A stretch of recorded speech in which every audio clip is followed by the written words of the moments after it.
5 p.m. board study session. We're going to begin by indicating those who are here. Julie, will you start online, and then Kim?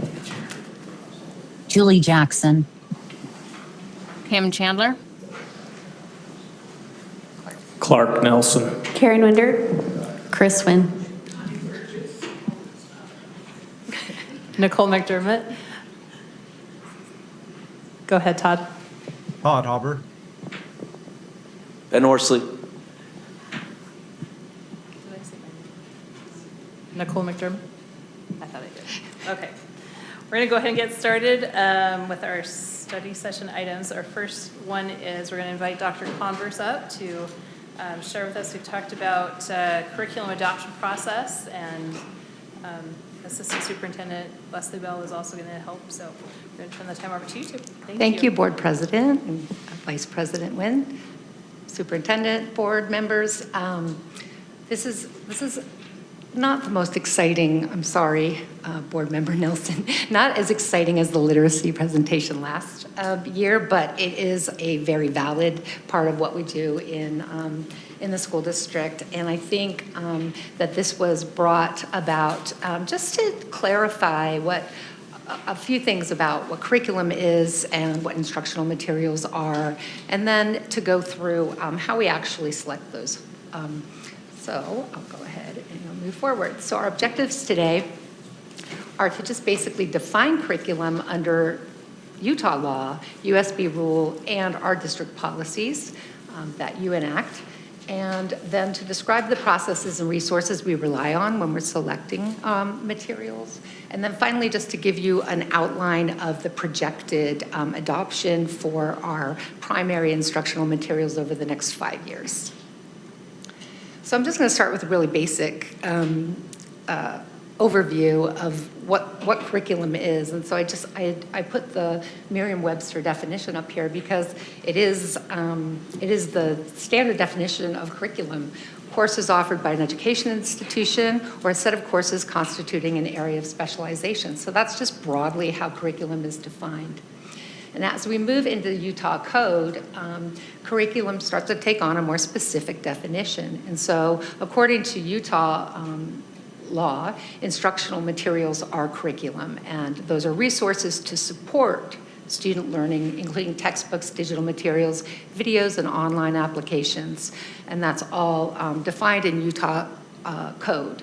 I think the most important thing about the Utah definition is that instructional materials, curriculum, are really there to support learning, and meaning they're there to support the course standards, not to teach to the book or teach to the instructional material. They're only there to support. Our real requirement in Utah is to teach the Utah course standards.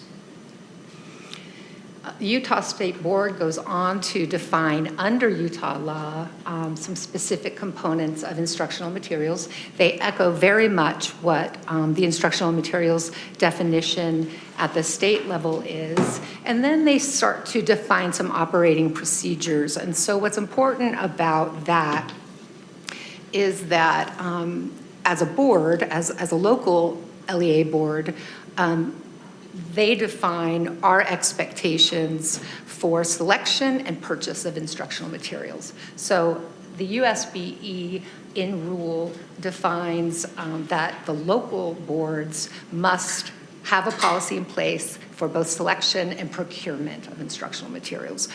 So that's the basic piece in terms of Utah rule. And then also,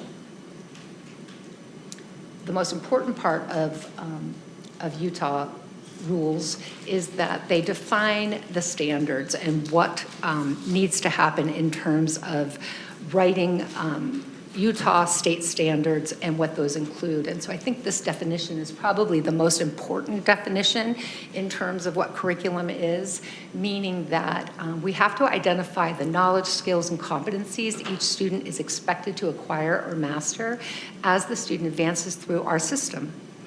An increase in depth and complexity from year to year and focus on consistent and continual progress within and between grade levels and courses. And so as a local board, the responsibility is to have policies in place that ensure that we as district representatives create programs, purchase materials, and outline resources that allow students to reach high levels in accordance with what your board goals are for students in Granite School District. This is really probably the most important aspect of what curriculum means in our state. And in our district, it's exceptionally important because we really rely on each standard, and our teachers are amazingly good at understanding what the core standards are and using the core standards to build their coursework out and to build their lessons out. So very, very important part of the definition. And then finally, Granite School District policy also defines instructional materials. That's really what curriculum is. And that's defined in our learning materials article. And then it's specifically outlined, and I'll go into Administrative Memorandum 140 a little bit more when we talk about selection. But the definitions really echo the definition exactly in USBE rule and Utah law, so in the code. And so there are two basic components of curriculum in Granite School District that we define, and they're very much in accordance with what how USBE defines them. But we basically define instructional materials as any curricular materials we centrally adopt. So those are the formal adoptions that we make in Granite School District, and these are the ones that I come to you, and we do the first board meeting, and then we have the public comment, and then we come back after the public comment and all of the input that we get from the public asking for a recommendation for adoption.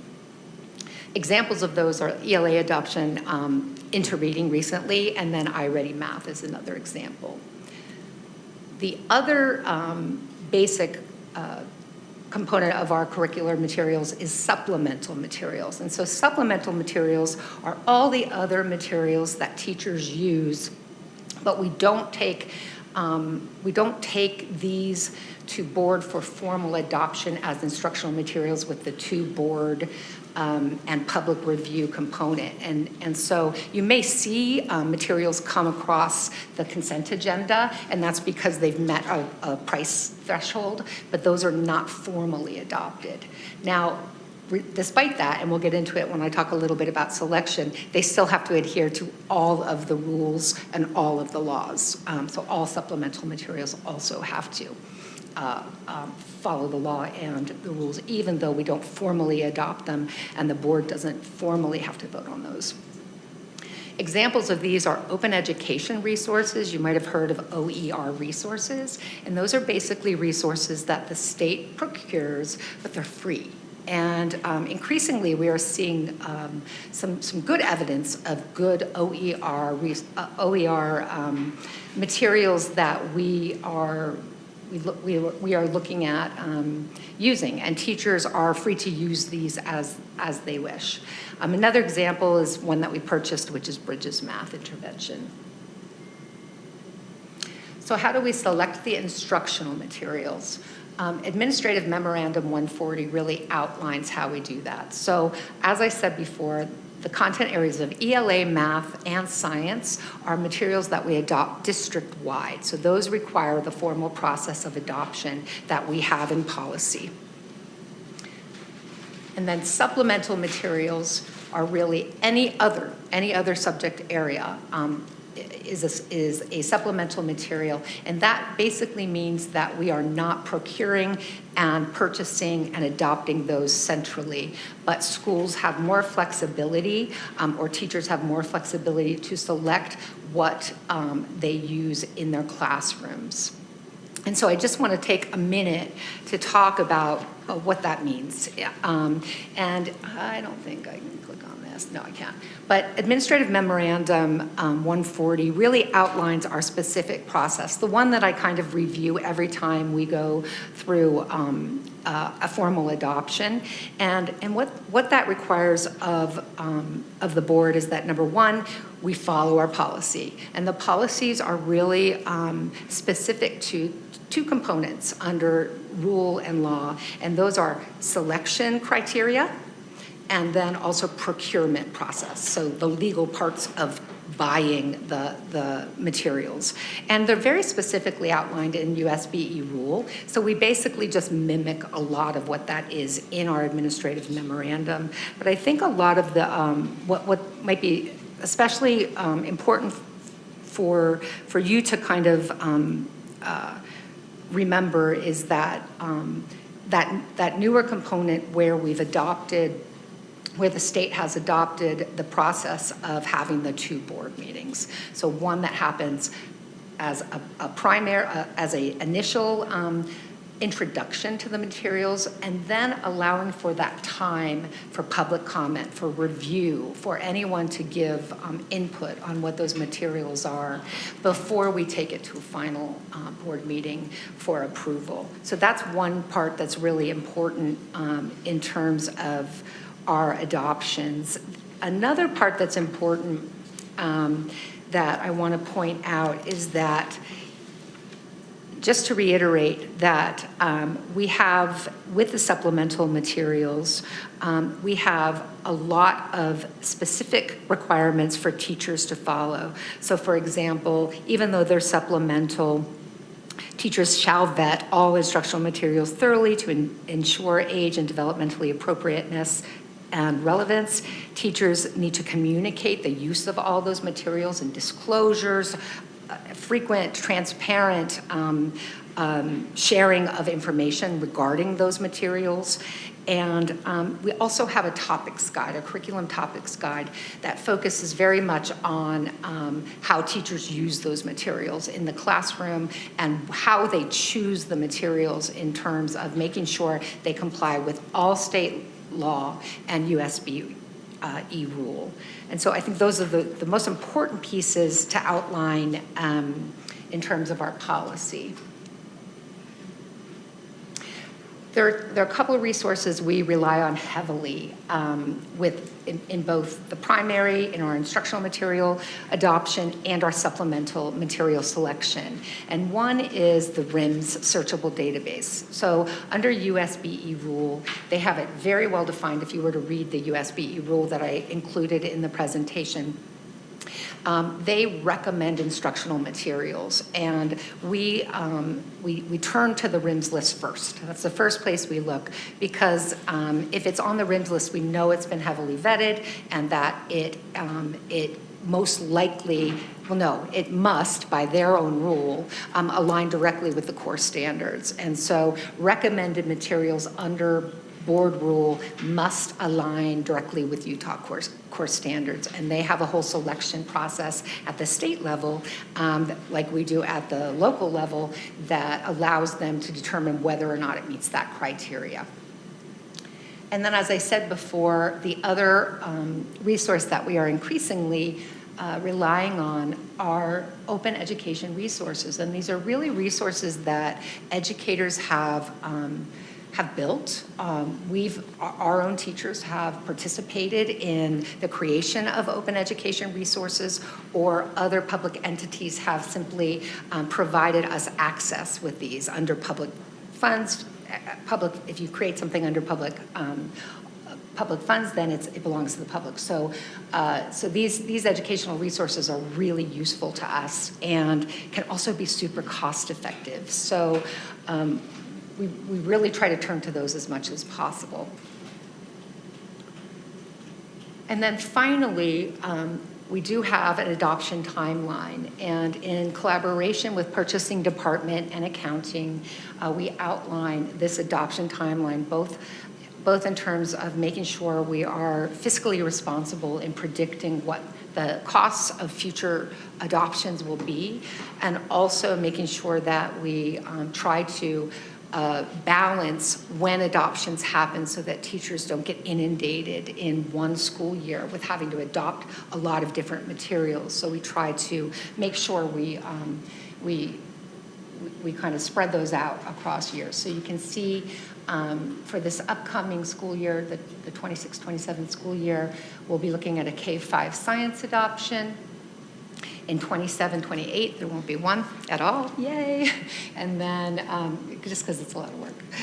and then 28-29, we have a K-5 math adoption again, and then and so on and so forth. You can see 29-30 is a year, but those two grade bands don't overlap, so it shouldn't be, it's more work for my department than for teachers. And then you can see the 30-31 6-12 ELA adoption. And so I just want to, I think, end with what I think is kind of captures our sentiment and our responsibility in the curriculum and instruction department to make sure we're honoring the board's responsibility to USBE rule and to Utah code, that we honor full transparency in terms of what our selection process and procurement process is. I think as a result of laws over the last, 5 years, we've really gotten much, much better at making sure we have more input at every part of the process, from early, like right now this year, we're thinking about next year's adoption and how do we survey teachers for what they want. Because we really just don't want to buy things that aren't going to get used, right? And then we also turn to our patrons and our families to make sure they have input and are able to give as much feedback as possible in the process. So that's basically the overview of that presentation. What questions do you have? Go ahead, Chris. This is loud. A little while ago, we had a teacher that wanted to add some materials to a curriculum, and we as a board had to approve that. Do you remember? I'm trying to remember why we had to do that, because it looks like we have a timeline for adoption, but it was out of the timeline, and I just can't remember exactly what that circumstance was. Without knowing what it is, what it likely was is that it met a price threshold where those materials had to be formally approved. So they ordered enough of it that it met a purchasing threshold where it had to go to consent agenda. Mm-hmm. Okay.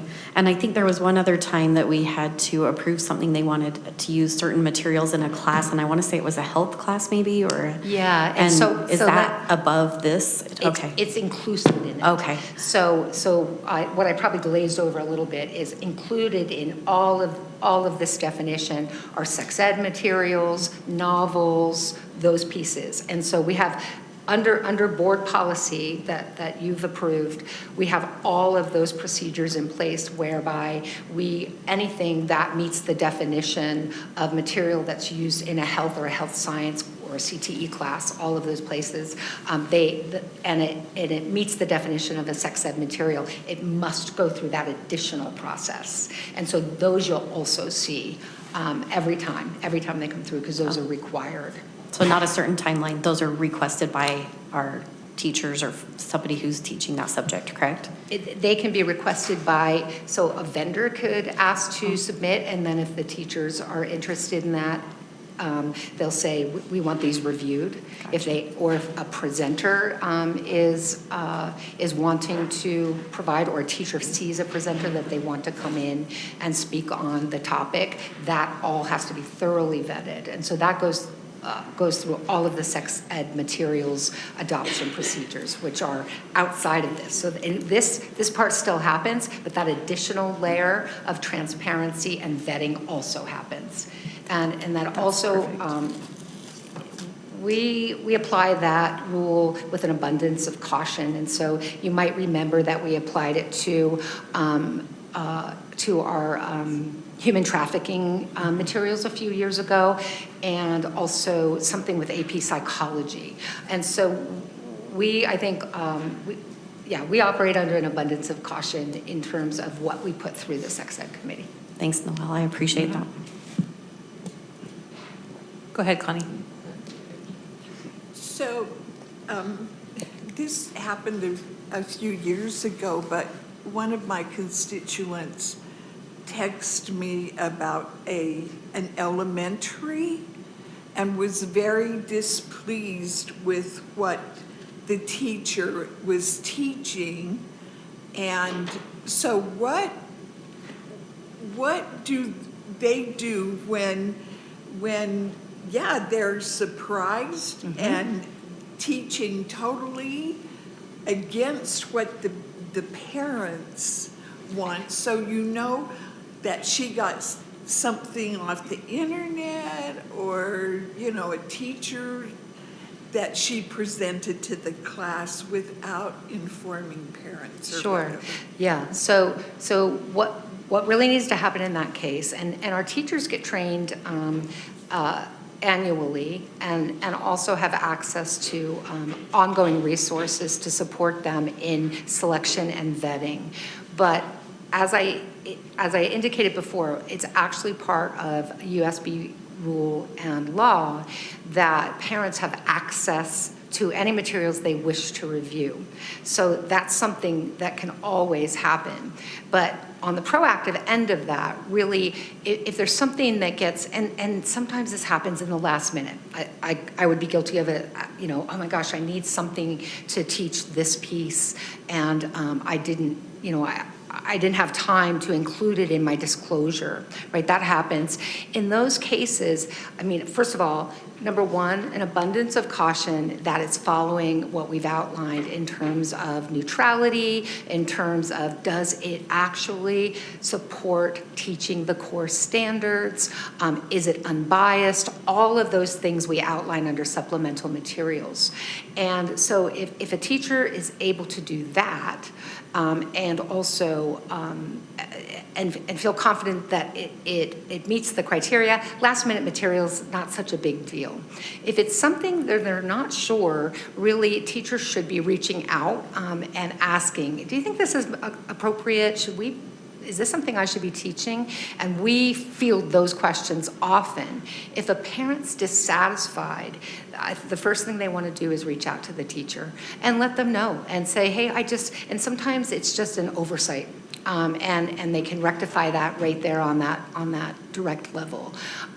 If it's something that goes beyond that, you talk to the principal just as we always would. But if there's a need for them to understand more why something's inappropriate, we're always available, the Curriculum and Instruction Department, to help teachers and parents understand our curriculum topics guide, our dedication to a voice of neutrality in the classroom, and our focus on teaching only the Utah core standards that we primarily teach. So when that happens, you know, they're welcome to reach out to us, but also a lot of the times just talking to the teacher solves the problem. We have that happening, and a lot of the times the teacher doesn't even realize that it bothered someone, or that they didn't notify a parent. So that's my recommendation. I was just going to say, I think as a board member over the years, it's not necessarily the complaint against the curriculum I hear. It's complaints about teachers putting their own spin and their own ideology into that. And so my opinion is the kids shouldn't know what party you belong to. That's right. That is a neutral classroom. That is an unbiased classroom, because you're presenting both sides and you're letting kids think for themselves, right? But I can tell you, it's not happening that way. And so I hear from parents, and I have my own experience with that happening, to where, you know, you have kids come home or neighbors come home, and they'll come over and they'll be like, guess what my teacher said today? You know, and it's just highly inappropriate. And so I don't know with how many teachers we have, how we address that. I understand teachers are awesome. They do a great job. And we have so many of them that I think the vast majority of them do steer clear purposely of that. But for those that don't, I don't know what the answer is, except for, I mean, I can go tell a constituent, hey, go talk to the teacher. If that doesn't work, go talk to the principal, right? I know I'm well versed in that. But I guess I'm asking a bigger question on how do we address the bigger problem, which is to get that to get that bias out, Yeah. where they're trying to kind of back it up with their own ideology. I think that's probably what I hear the most complaint about. I understand that completely. I think one thing we have really been able to improve in the department over the last 5 years is the focus on neutrality in the classroom. I think any teacher you talk to in the district has heard our messaging in terms of that perspective of neutrality, and we define it very specifically in the curriculum topics guide, which I failed to include in this, but I can send it afterwards. But really specifically, exactly what you said, Board Member Winder, in terms of that objectivity. And not only is that a priority because people shouldn't know what party you belong to or what your opinions are, but from an instructional perspective, from a pedagogical perspective or a cognitive perspective, kids need to be able to make their own decisions. And our course standards are written in such a way that they don't dictate one ideology or another. They're very, very specific to avoid that. And so it is the teacher's job in the classroom to make sure that their level, it's also more interesting when you don't know, their level of facilitation of instruction in the classroom doesn't disclose that. It doesn't impose anything on the students, but allows them to think for themselves and come to their own decisions around what the core standards are. So, you know, we do our best to keep training on that, that position of neutrality and how to select and design instruction. With that, we also train our principals on vetting materials as well. And I have to say, it has increased. I've gotten an increased flow both from teachers, and also parents, but also principals on, hey, do you think this is an appropriate thing to do, or is it not appropriate? Does it kind of slant one way or the other? And we have a dialogue about that. And I think that that's been a really healthy process that's come out.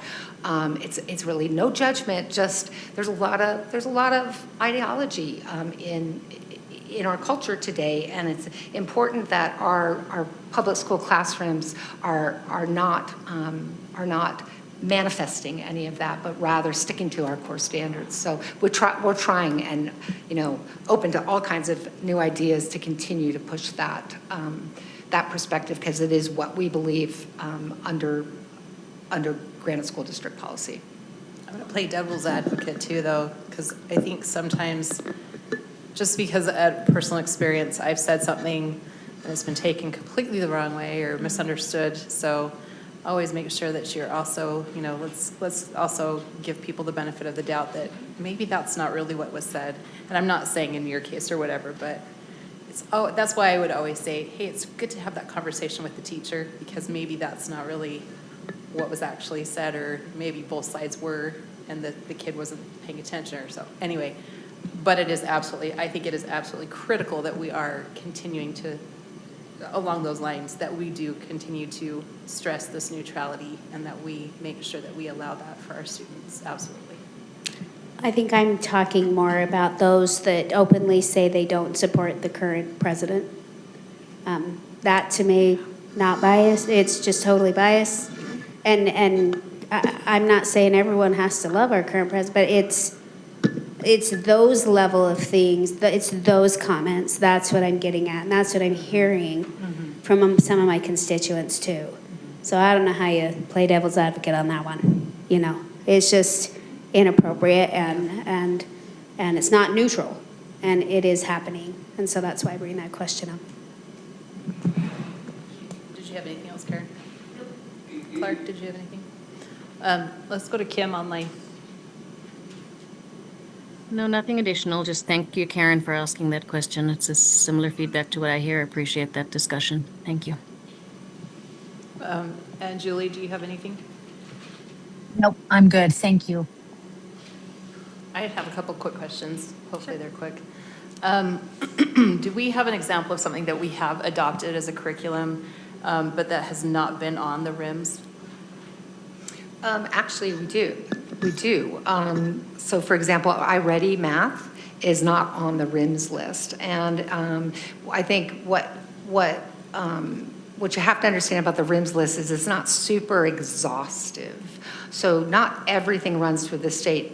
It's a pretty rigorous process that they go through to identify what their recommended instructional materials are, but also the program has to submit to being on the list. So there are lots of really great programs out there that are ubiquitous across the country, being used even internationally, that aren't on the list. And so that's why it's a recommended instructional materials list. All of our ELA is on it because that was kind of a requirement under SB 127. So if you remember, there were more rigorous requirements for ELA a few years back that have carried forward, and that required some very, very specific, strict criteria for adopting ELA materials.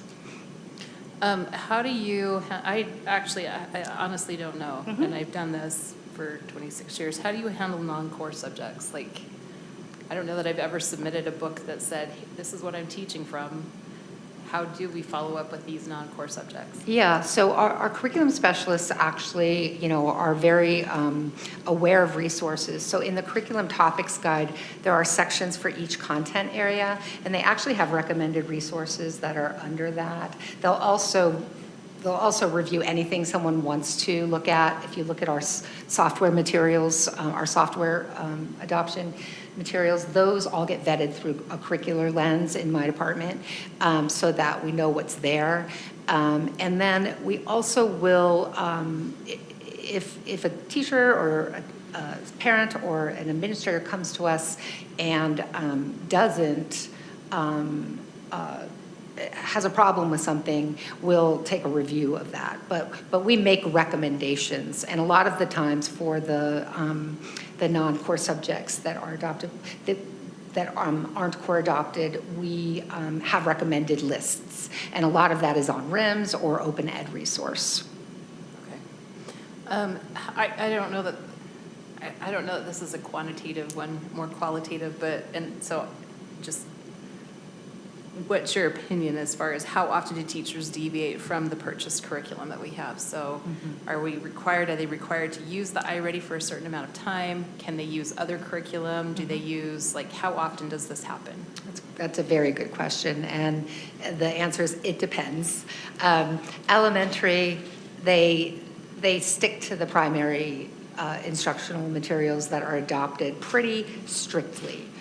In terms of ELA, math, science, we've got all three of those pieces there. And even for social studies, we have, the USBE has recently come out with a K-5 social studies curriculum, but our social studies specialist, who's amazing, also has recommended materials. So in elementary, the deviation is just supplemental to be able to fill in some of the gaps, because like I said before, our curricular resources are just resources. They don't hit every standard, and they're made for purchase. So,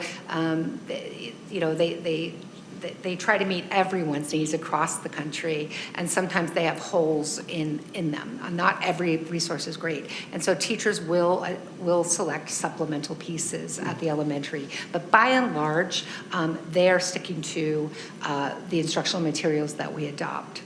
As you get into secondary subjects, specifically in science and math, it gets a little harder because the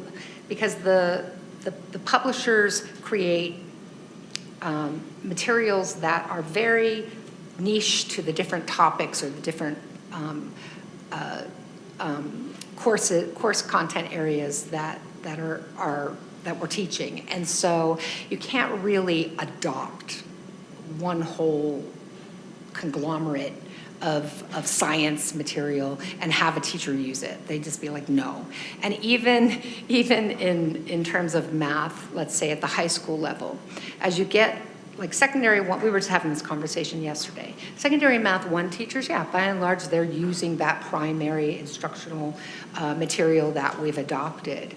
But as you get into higher and higher math, these teachers are experts in their in their area, in their content area, and they know the standards, and they've figured out ways to teach them. So they rely a little bit less on some of the core materials. So that's where you've seen us get a little bit more differentiated in the way we're starting to adopt some materials. So for example, last year when we adopted into literature for 6 through 8 and then just writable at the high school level, that was a fiscally responsible thing to do because our high school teachers are like, no, we know what we're doing and we know how to teach the ELA standards, right? And so that's where you see a little bit more,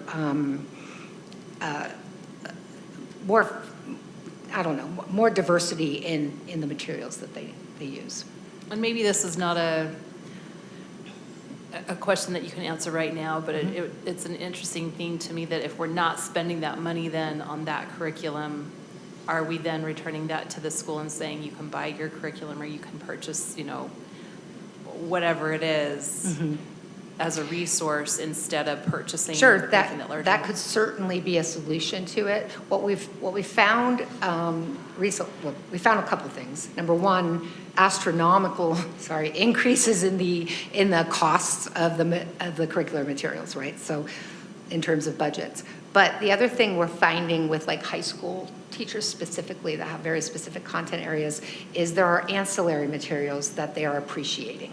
So Writable, that writing support program that we purchased, they're loving that.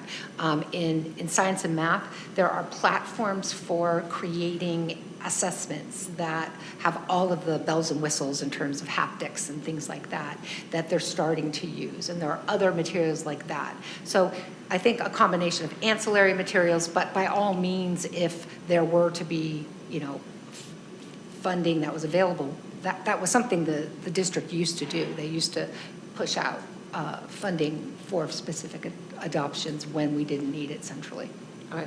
I just wondered if that was like hey, we're not using this money, so we're going to push out to every high school, an extra $5,000 for any ancillary materials or whatever. So, and my last one is just because this got brought up, I think, when we were reviewing the health standards or the health materials.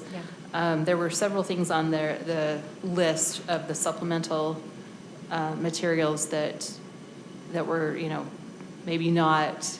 They were not relevant anymore. People were not using that. Right. Have you since then adopted that with all of our curriculum, our supplemental materials? Are we reviewing those regularly? How often do they get reviewed and how often do some of them get pulled off? Right. So health has a very specific requirement under sex ed, under the sex ed rules. So the only thing we do centrally that is a supplemental are sex ed materials and novels.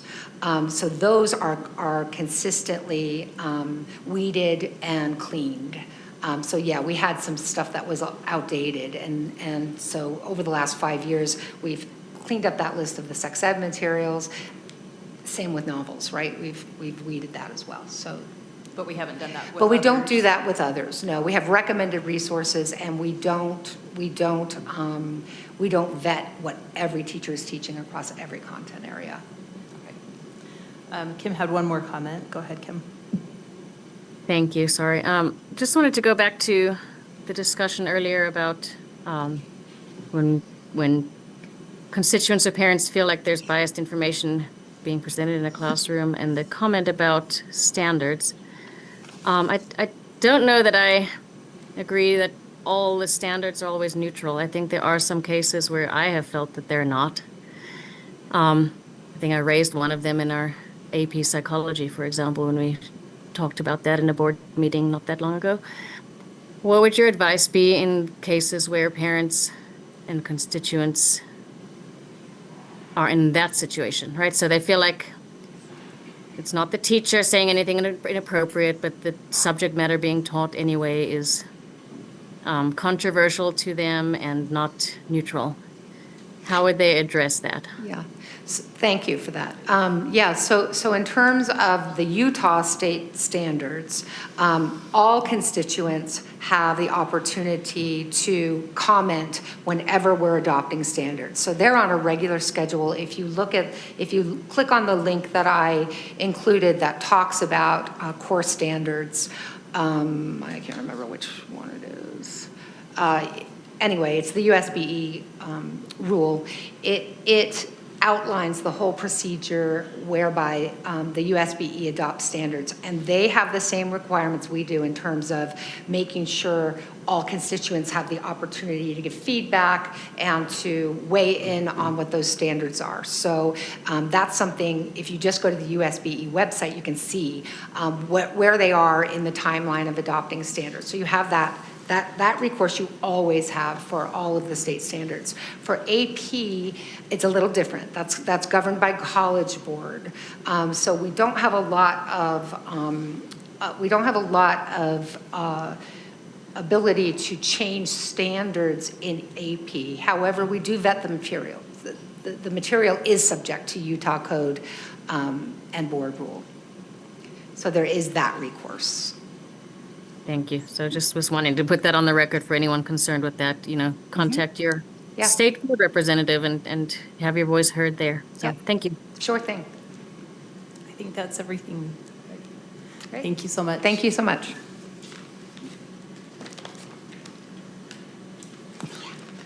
All right, we're going to shift gears. We're going to invite Mr. Steve Hogan up, who is our Director of Planning and Boundaries, and we're going to get an update on our PAC study.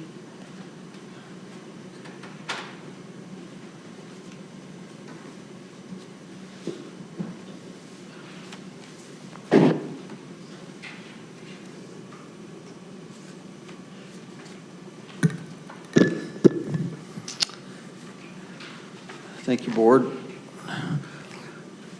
Sorry I lose stuff at work. Glasses, pens, sanity.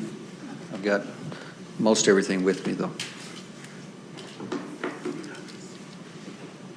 Okay. I'm going to jump right in and again go quickly through the presentation. Some of these slides, again, a lot of these slides are more for the public consumption and those that would look at this later or watching online. But as always, of course, if you have questions, let me know and I'll stop at any point.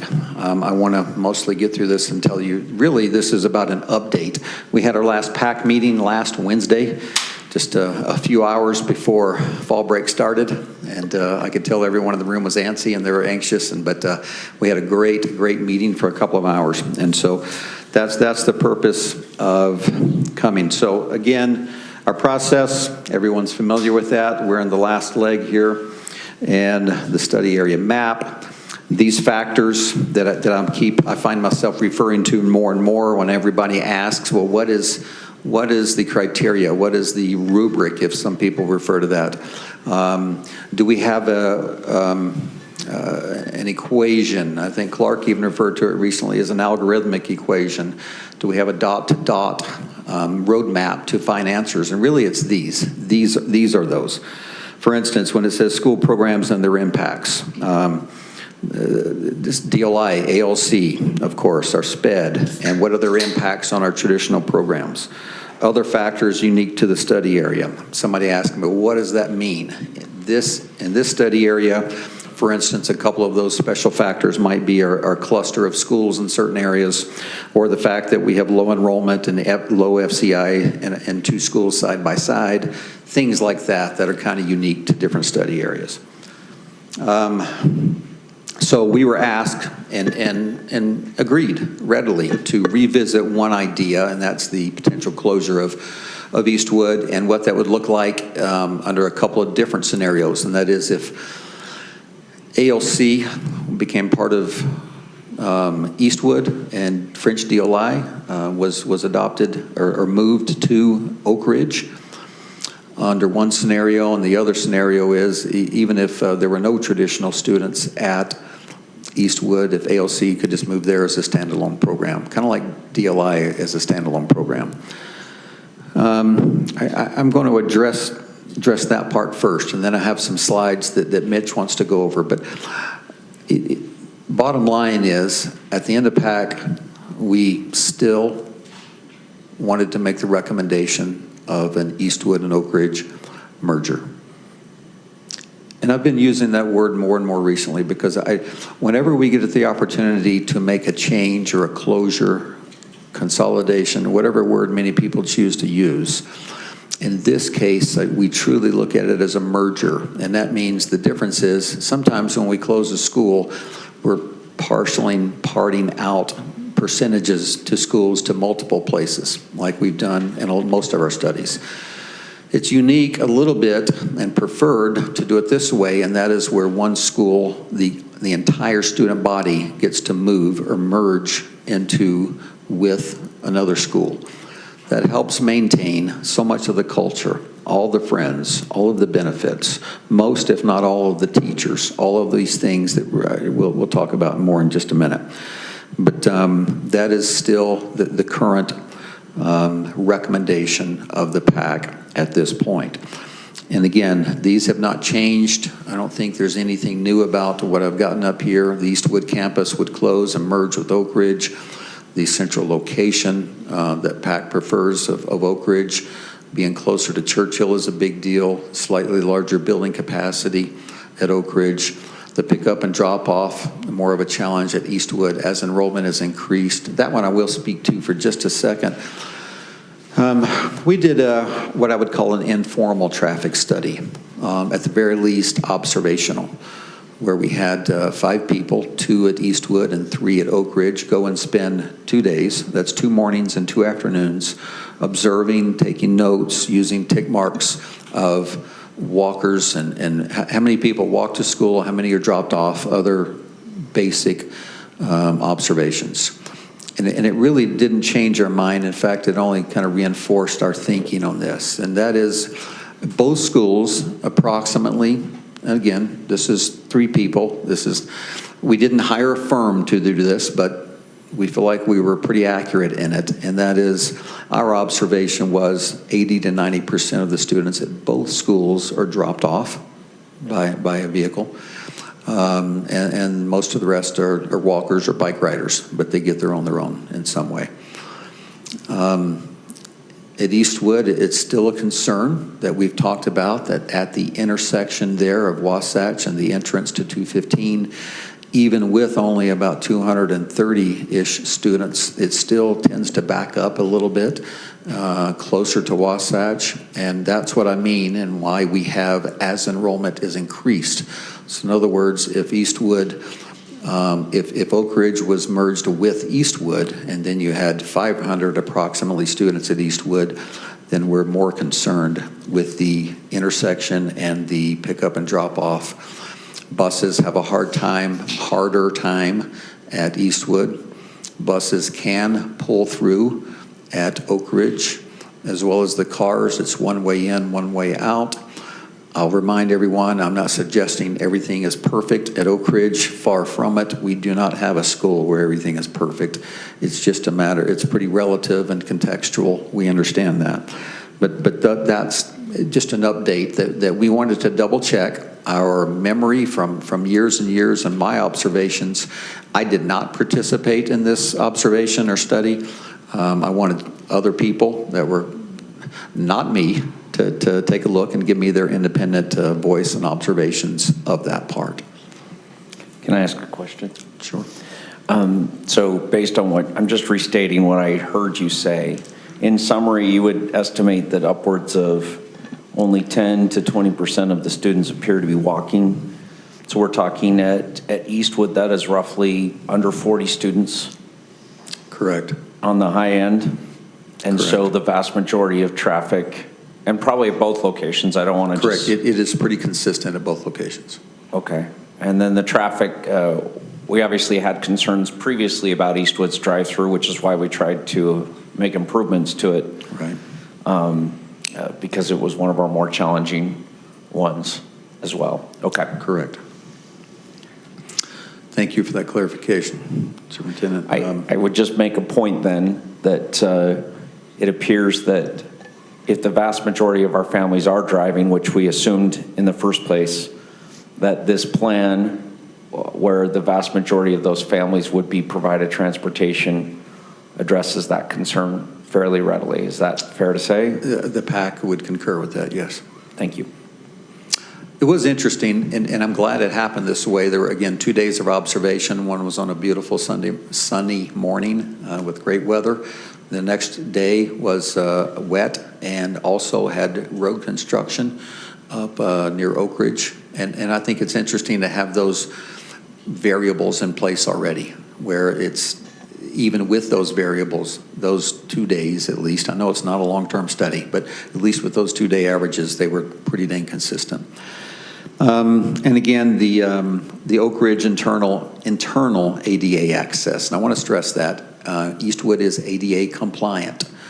In PAC, we use the word, begin to use the phrase ADA friendly, perhaps, but it is technically compliant, but we're talking about the difference. And again, none of these that's not the reason, it's just a factor. One other thing that I want to emphasize, and in my mind, this is a big deal. And I've been working on this for a few days and finally got confirmation just a few hours ago. We've heard a lot about the gold designation, gold STEM designation at Eastwood. And it's a big deal, as it should be. They've worked hard to gain that designation. And we had understood at this point that it would not remain. So, but as I talked this afternoon and finally got confirmation from the STEM Action Center at the state that indeed they would honor that through the current designation period of 2028. And then, of course, they could either reapply for gold or maybe even apply for platinum at that point. One of the difference makers was just explaining that, again, this is the merger. We aren't parsing out students, but the entire student body comes with another school. And this new, as some people are calling it already, East Ridge, whatever you want to call it. That's not my wheelhouse, but other people have started that conversation. But the new school would, in fact, become that. And I already got an email this afternoon saying, let us know when you want us to print banners. Do they want to be portrait or landscape, and how big, and all that sort of thing. So that's, in my mind, is fantastic news, because that's a lot of hard work that was put into that effort, and that will continue to be recognized. So I think kudos to those at the STEM Action Center and those that would be excited about that. To that point, I know Eastwood has a lot of these extra classrooms set up with, things that, supplies, labs, and Right. those kinds of things. Where would all of that go? Are we designating those so that level of learning that all ties into what you're talking about can continue? Right. Well, what does that look like? You bet. I'm aware of at least one, the reload that they have outside is kind of their STEM, one of their STEM areas, as I understand it. And if I'm wrong, I'm sure somebody will correct me, but it has a classroom inside. And maybe it's a Lego that's outside, Lego League. But anyway, bottom line is I still believe we can accommodate that. That should not be an issue to have all of those programs still at Oak Ridge with the combined enrollments. And perhaps as we've adjusted other programs with grade configurations and other such things, we've actually made modifications to buildings, minor modifications to accommodate programming as expected by that incoming grade level or whatnot. So we can certainly look if there's a necessary accommodation or any sort of minor construction to make sure that we're meeting those needs, then we can address that as part of the transition process. Part of that transition process, especially when it regards the STEM designation, would be the entire faculty getting trained and participating in STEM. And that would be kind of our expectation if we're going to bring the gold STEM designation over to this new school, that then the entire faculty would embrace that. And we would definitely be encouraging them, as well as whoever the new administration would be, which is yet to be determined, because this decision hasn't been made, that we would shoot for higher than that gold standard.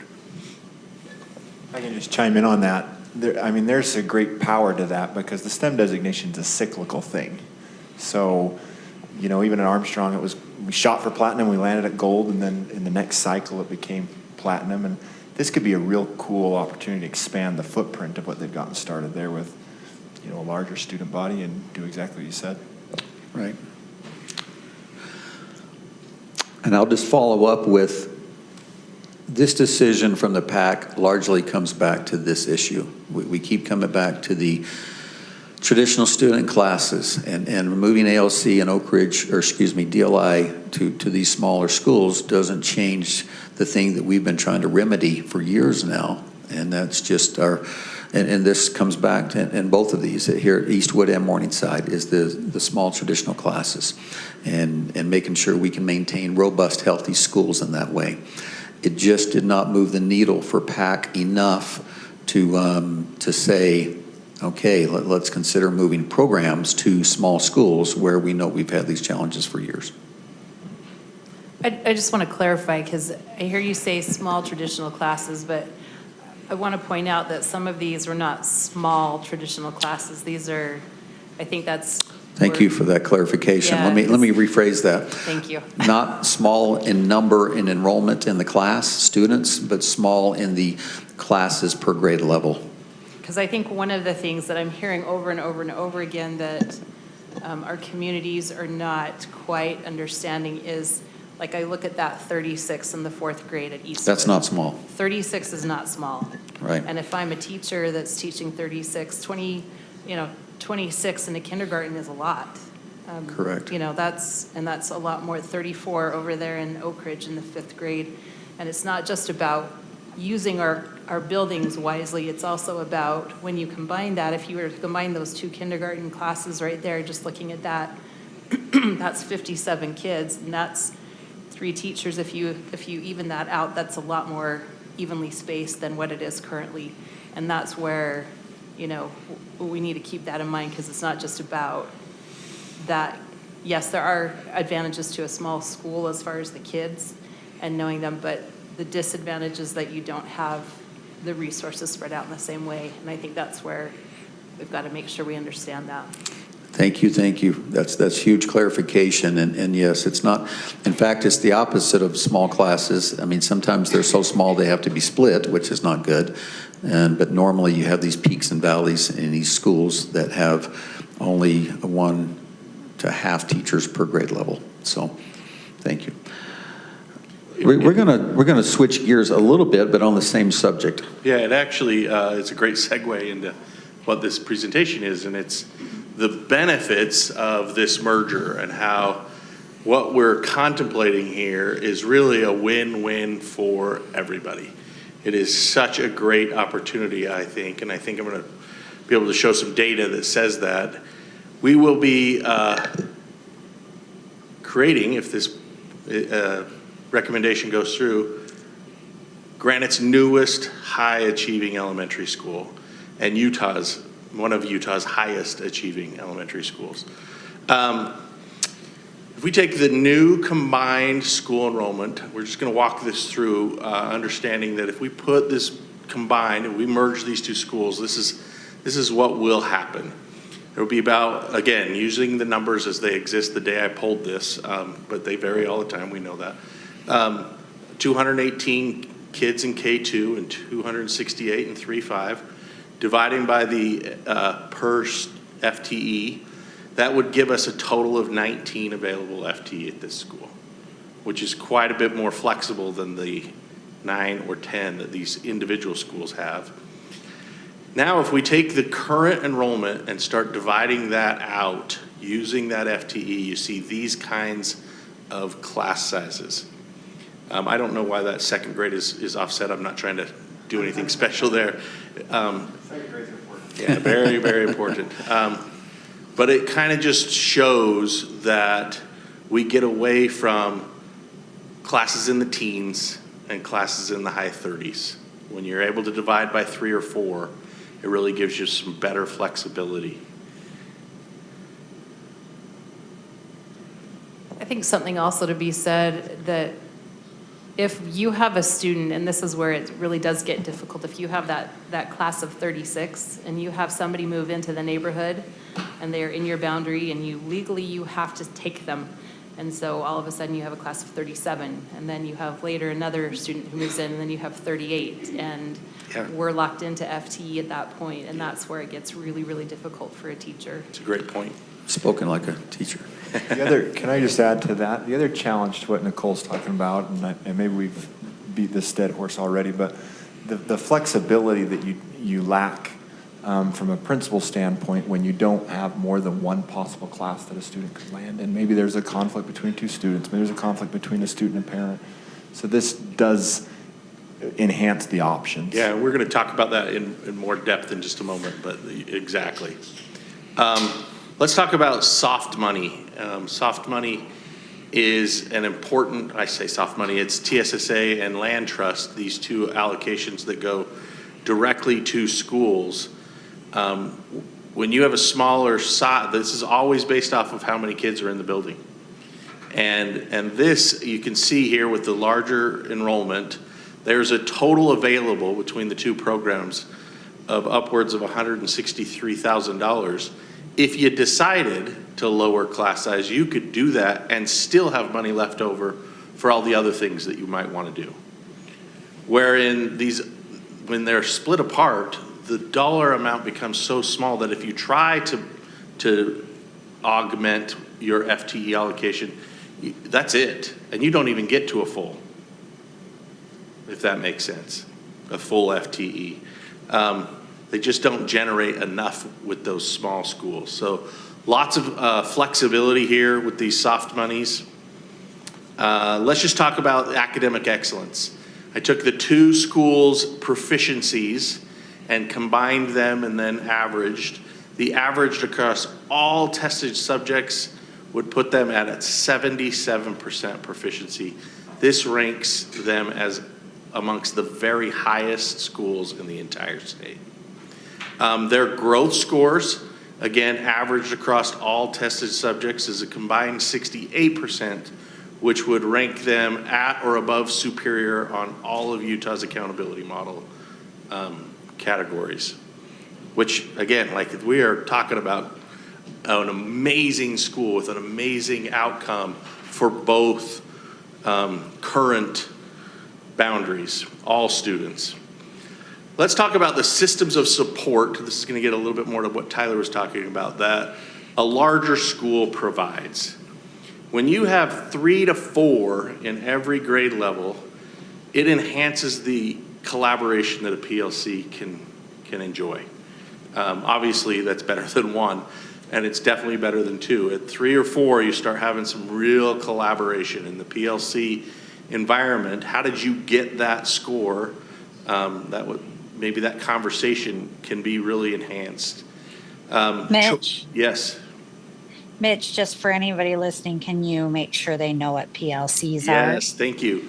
Professional Learning Communities is the PLC is an acronym for Professional Learning Communities. That is where teachers get together and they kind of talk about what do we want students to know and be able to do? How are we going to know whether or not they're doing that? And what are we going to do if kids haven't learned that or haven't gained that skill? And what do we do for those that already have? And how can we push them further? And those questions are best answered when you have a collaborative group that can compare data, that can compare ideas.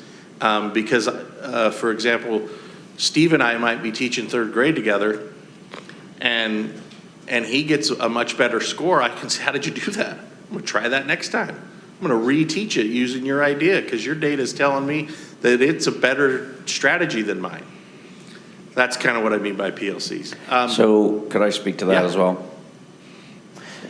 Sorry, I wasn't getting us Keenan for permission, but we were out at a school today with our leadership team, and I visited 2 4th grade classrooms, and they were both working on the same lesson, the same instruction.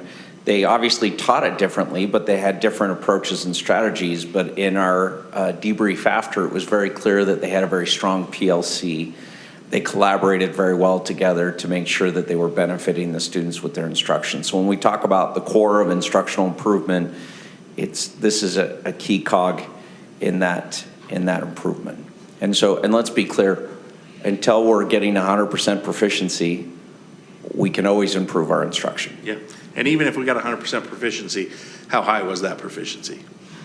And We can always get better. I will say, we have some fantastic teachers that are obviously already doing a good job without that support. So, I mean, because we're, as even get better. proved, Eastwood and Oak Ridge both are fantastic schools, and the teachers are doing a phenomenal job, right? Mhm. So, but, you know, I mean, yeah, I just want to point that out. It can be done with it, you know, all by yourself, but it is easier, I think, when you have a team. To Tyler's point about choice, the ability when you have 3 or 4 classes per grade level, the school and the families have choice in teacher and student fit.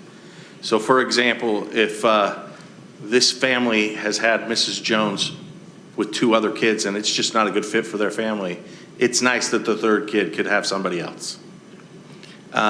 It's great when the principal says, these 2 kids, we know that they're going to struggle together. Let's separate them.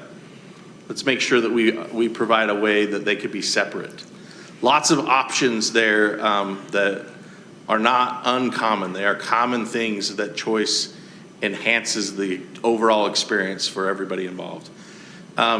Any school has committees and responsibilities, and usually those don't necessarily increase if the school's bigger. They stay the same. But now we have double, if not more than double, of the people to help share the load of those responsibilities. It becomes less of a burden on the teachers that are working there. Same with bus duty and recess duty. We're going to have additional itinerant staff because it increases the size of the student body, therefore the itinerant staff would increase, and it would, again, enhance the ability to share the load. Fundraising, larger community base, again, to share the load of what it would take. Friendship and experiences. When you go out to recess and you just have the 30 kids in your class to play with, it's just not as robust an experience as 75 or 80 kids from multiple classrooms to play with and have an experience with and grow together. And then again, this cohort size, as you're going up together, it's better to go along with 60 to 80 classmates onto the junior high than just this 30, 35. Quite a few benefits to a larger class that we haven't delved into. We've referred to them, but I wanted to go through. This is just a win-win for everybody involved. Thanks, Mitch. I'll just jump to the next one. This is just simply the busing eligible map. I don't know if there are really any questions here, but I just wanted to include it as part of the presentation.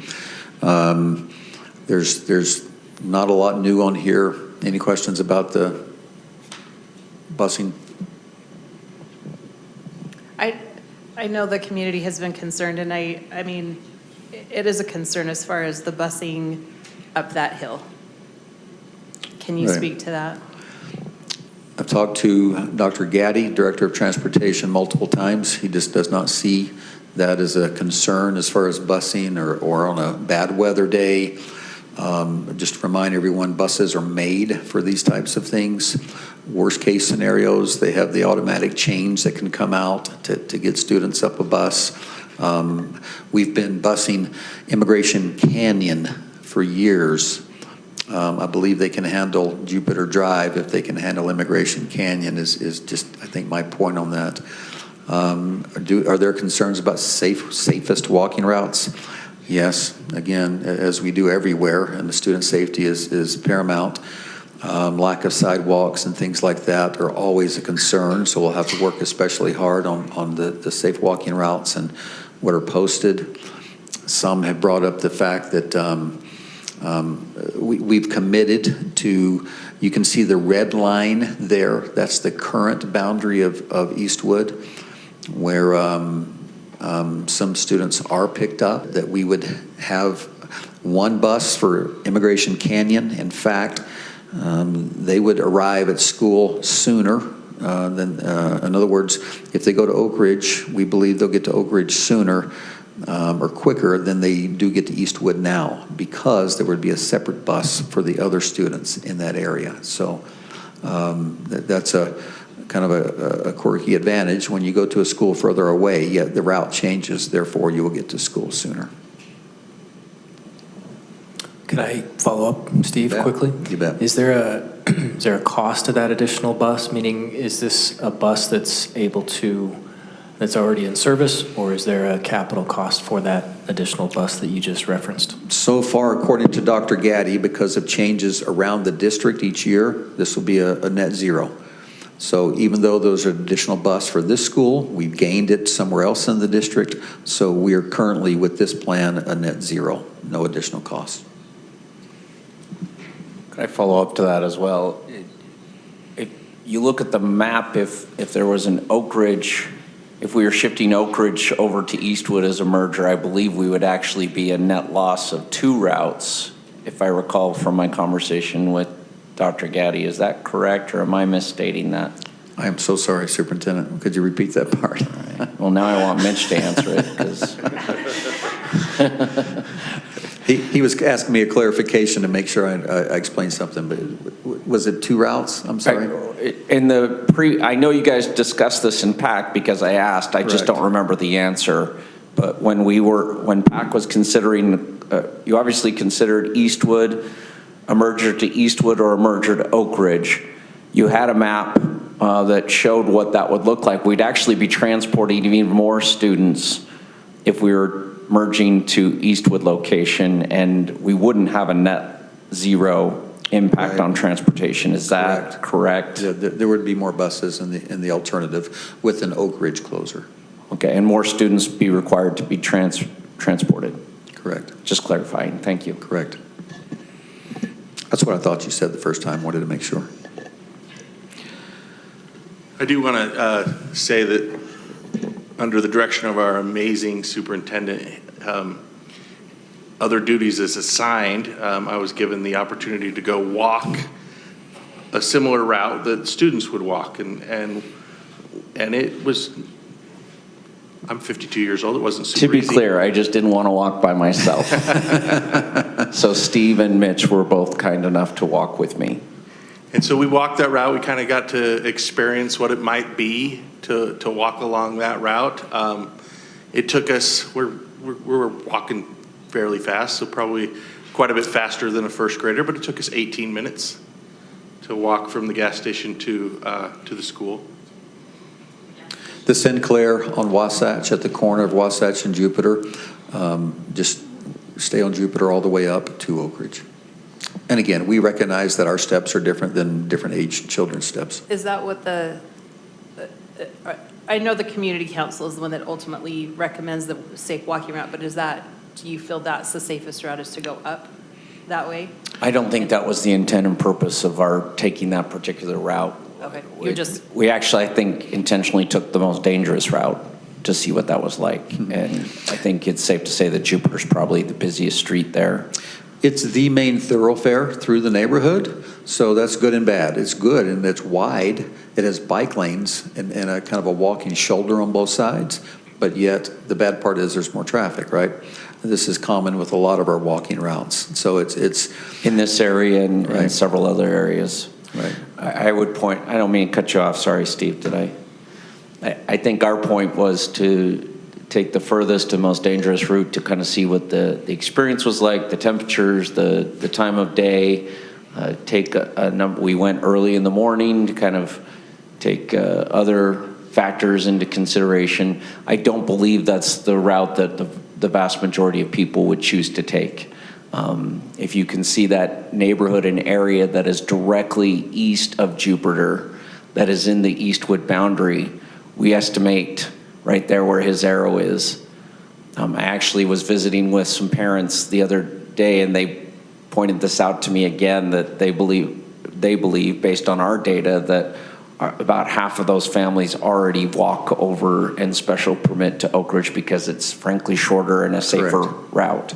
Correct. So invariably, we do believe that, again, based on the data collection, the vast majority of parents will continue to transport their students via car or vehicle. the most students would already be transported either by bus or through, what do we call them?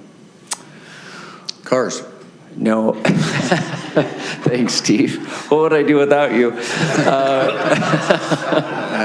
That's why I do what I do. It's been a long day. I apologize. No, we put a special stop there for guest riders. Courtesy stop, thank you. But already, the vast majority of those students in that area that would not be transported are likely already attending Oak Ridge. Correct. Thank you. So I guess the reason why I ask is because I know that was a concern, and I share that concern that walking in front of, so the Fresh Market now, I don't remember what the Right. market, but, oh, Macy's, thank you.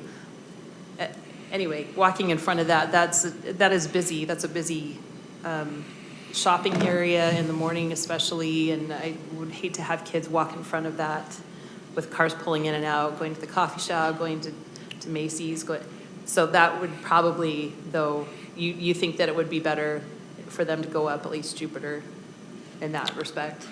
That's my opinion. I mean, I've talked to parents over the years that prefer actually a busier road that's well lit with a sidewalk versus a residential street with no sidewalks, no lighting, and it's hard, it's hard to see in curves and all that. So that is very much a parent choice on that one. I've seen both over the years.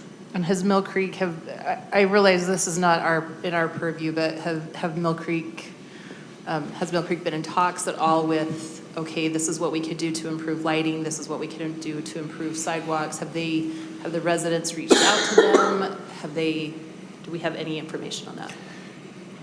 Yes and no. There's been an ongoing effort to improve walking conditions since Mill Creek became incorporated as a city. So I believe they have a prioritization and a process that they're going through to fund sidewalk improvements throughout their city. And we've seen the benefits of that in some of our school locations. I know that location and walking routes, primary walking routes, are a consideration for them. In speaking with their folks on this topic, even during our last round of closures in the area 4. So recent conversations, no. However, I would also point out that as part of the transition process, we update, the new school community council would update the safe walking routes, again, using the technical term, not because they're actually safe walking routes. And then we share that information. We don't officially confer that information over until the school community council develops it. And then we give it over to the municipality, who then makes those appropriate adjustments to lights, traffic safety, crossing guards, et cetera, based on where the majority of those students would be coming from. So I would expect, as part of this process, and as new safe walking route maps are adopted if this is approved by the board at the new merged, I'll use Steve's term, East Ridge, that information, that area would become safer as a result of efforts from Unified Police Department, Mill Creek Precinct. I would say anecdotally, not just this year, but over the years, talking to people, I think this neighborhood, the combined Eastwood Oak Ridge neighborhood, if you will, is similar to other areas. And that is, you'll find strong feelings of people that are currently advocating and have been for a while for sidewalks and streetlights. And you'll find just the opposite of that, some folks that do not want that. And so every community is different, and they have different wants and desires. And then there's, of course, tax dollars at play and all those things. And so, but that's absolutely, as the superintendent describes, we do sit down at every opportunity with city engineers and others once that preferred walking route is decided upon by the school community council, and do as much as possible to make that as safe as possible. And I would just remind the public who's viewing, and Clark was part of this process a while back with the Spring Lane closure, it will not be perfect on day one. And we will continue to monitor the situation in close coordination with city officials and with Unified Police to make other adjustments as we see the traffic patterns building and developing, and then come back and make additional enhancements either to the drive-through or to the traffic conditions in the area. We've seen that in just about every other closure scenario that we've had where we have a new population coming to a school, when we have a drive-through being utilized in a different way, in a different manner. The example I'm speaking to is when the vast majority of those Spring Lane families went to Oakwood. It frankly was a cluster for the first 2 weeks. We went out in coordination with Holiday City and with Chief Hoyle from the Unified Police Department. We observed traffic, we worked with the school community council, and we made some enhancements to the drive-through. Police made some enhancements to traffic safety lights. This will be a process regardless of wherever we're at, and this isn't going to be a one-off situation. We will have to come back and address this just to make sure we're staying on top of it. So please be patient with us through that process and continue to work if in fact this is approved by the board. Thank you. One more. I apologize. If I missed this, I doubly apologize. Can you tell me, based on current estimates and current figures and under the guise of this proposal, how many and where the courtesy stops would be for what I would call the north of the red line on your map that's on the board now? I don't know 100% because they don't know yet, quite frankly, until they design these bus routes in the spring. One area, though, I will say that Dr. Gaddy has mentioned that kind of makes sense is, they want to make them, technically they're supposed to make them on the way, the typical route to a school as much as possible. So they'll decide a couple of key points along the way that are on the way, and typically at some of our larger intersections, but that really is decided. Sometimes a larger intersection is not the best place. It gets kids too close to traffic and those things. So that the drivers and others kind of drive that area and where students live, so we don't have 100 students walking when it could be half that just to get to a place. So it really is, that's designed a little later. I'll go quickly to the next slide, and I say quickly because there are no changes here. This is still the current recommendation. It has been since September 2nd, where this part of Morningside would be boundaried to Rosecrest and part of the Wilson boundary to Rosecrest also. I'm going to keep going unless I hear the buzzer where somebody wants to ask questions on that one. This is simply the busing eligible map for that area. You do see some of that hatched area, but really on the east side around that Morningside, but those are not residential. They just still show up, but the hatched area up there, if you see the cursor, in other words, there's no busing really up there. It's all over here on this western side. There still remains from the PAC a Morningside closure of the boundaried students. And I'll quickly go over this part. Again, these are the reasons. This is the data that people are asking for, and it's a combination of these things. I always say, and it's just so true, it's rarely one thing, it's a combination of things. So the lower end boundary school utilization, this one's kind of tricky because people see the total utilization of the school. This is one of our larger schools, quite frankly, with over 550 students. Yet we're talking about the emphasis there on the in-boundaried utilization because we know that long-term that's the most predictive measure is the in-boundary students. The non-contiguous boundary that exists that we just discussed, that would be recommended to Rosecrest, a lower FCI. That's a little relative. I understand that. I was pushed on what that means, a lower, but it's an FCI of 20. And it's not the factor, but again, a factor. Sorry, lower FCI, just to clarify, because I think a big question for a lot of people is why Morningside? Why not Driggs? Why not Crestview? Why not? You bet. Is that part of it? Is that that's the part FCI, of it. So lower FCI? I'm going to go to these next two slides, okay. And then if you want me to circle back to that, I think it helps answer that part. But it's a fantastic question. So this so-called school geographic cluster that I'm going to show on the next slide kind of answers part of that. The impact on the traditional classes. And perhaps this should be bold because a lot of it goes back to that. Same issues at Eastwood and Oak Ridge that we've talked about for years. The traditional classes there and the concerns we have. It helps balance out enrollment in the other schools, again, with that northern part going to Rosecrest.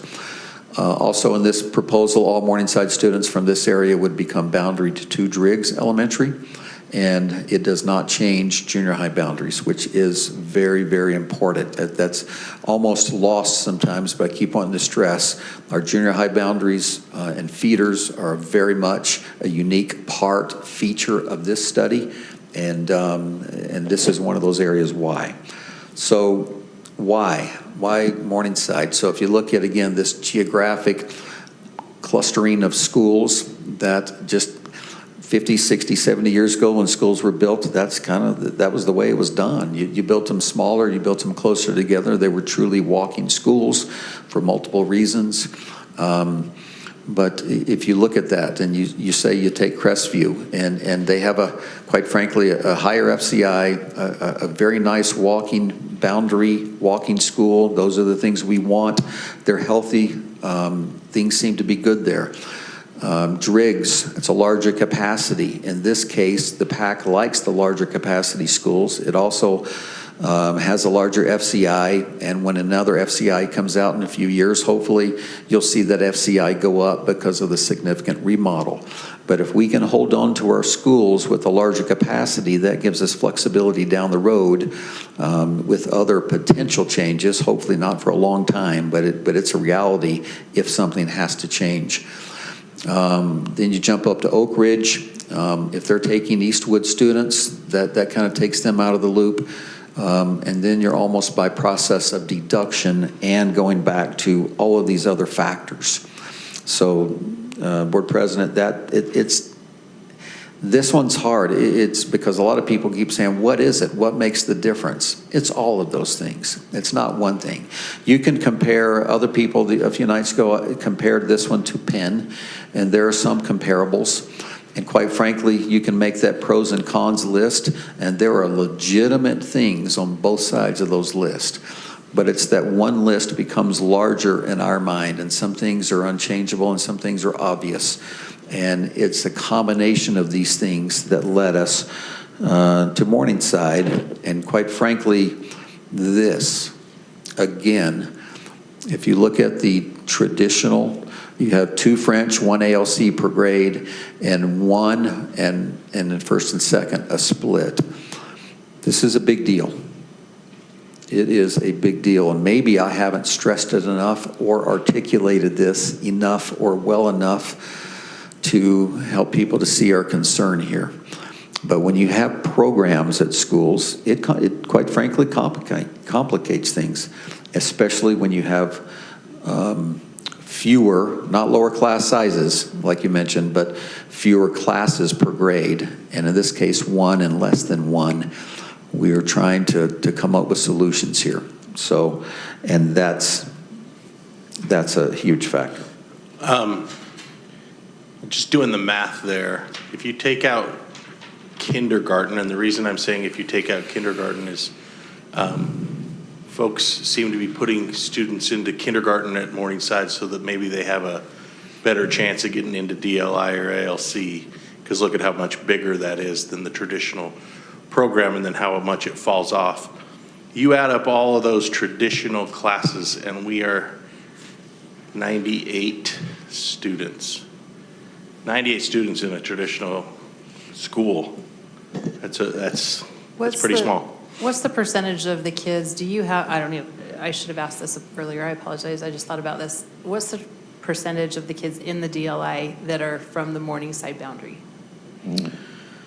It is on our website. I'll have to look at that. I'm always hesitant to recite percentages, but I'll just tell you this, that whenever you have a program at a school, so in both cases, ALC and DLI in this case, the majority of the students in that program are going to come from that boundary. Think about it, it makes sense. It's proximity. It's there, I like it, therefore I'm more likely to do that versus students that live miles and miles away from a boundary.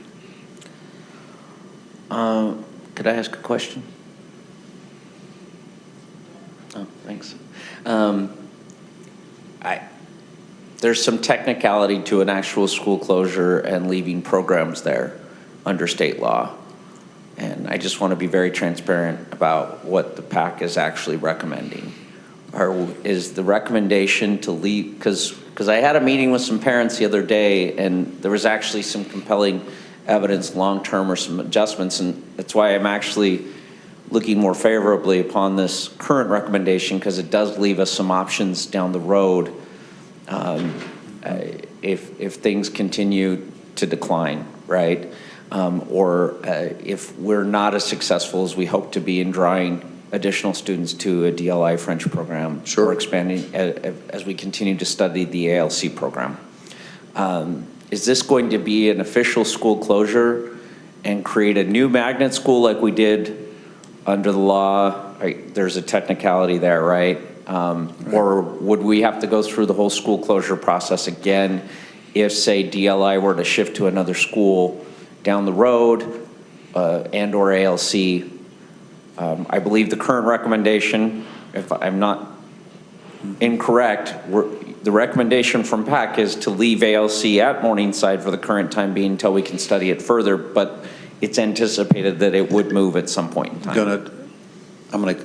So there's a couple questions there. Yes. Let me circle back and say the PAC considers this a boundaried school closure. In fact, that's what we're saying. The boundaried students wouldn't move to another school, to Driggs in this case. That leaves program or programs at the school.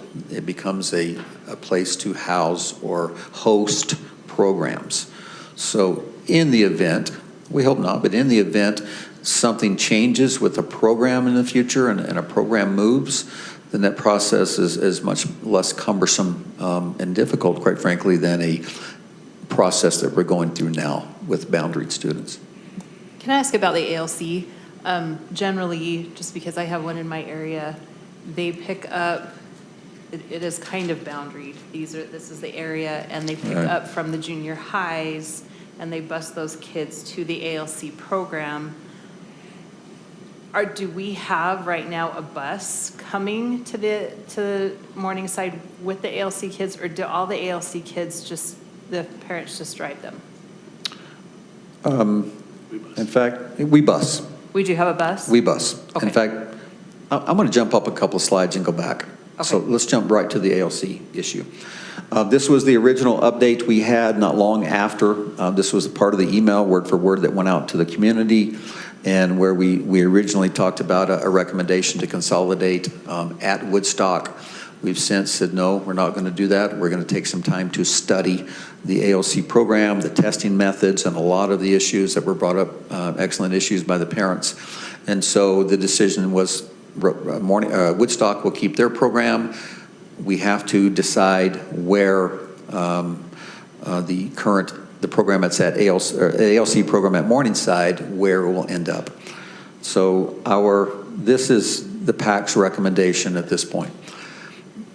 The PAC is recommending that the ALC program remains at Morningside Elementary, along with the French DLI that we have been recommending. There's certainly capacity for both of those. I'll just stress here that nothing is perfect, but we believe this is a good solution for these reasons. ALC allows ALC to keep the 9:05 start time.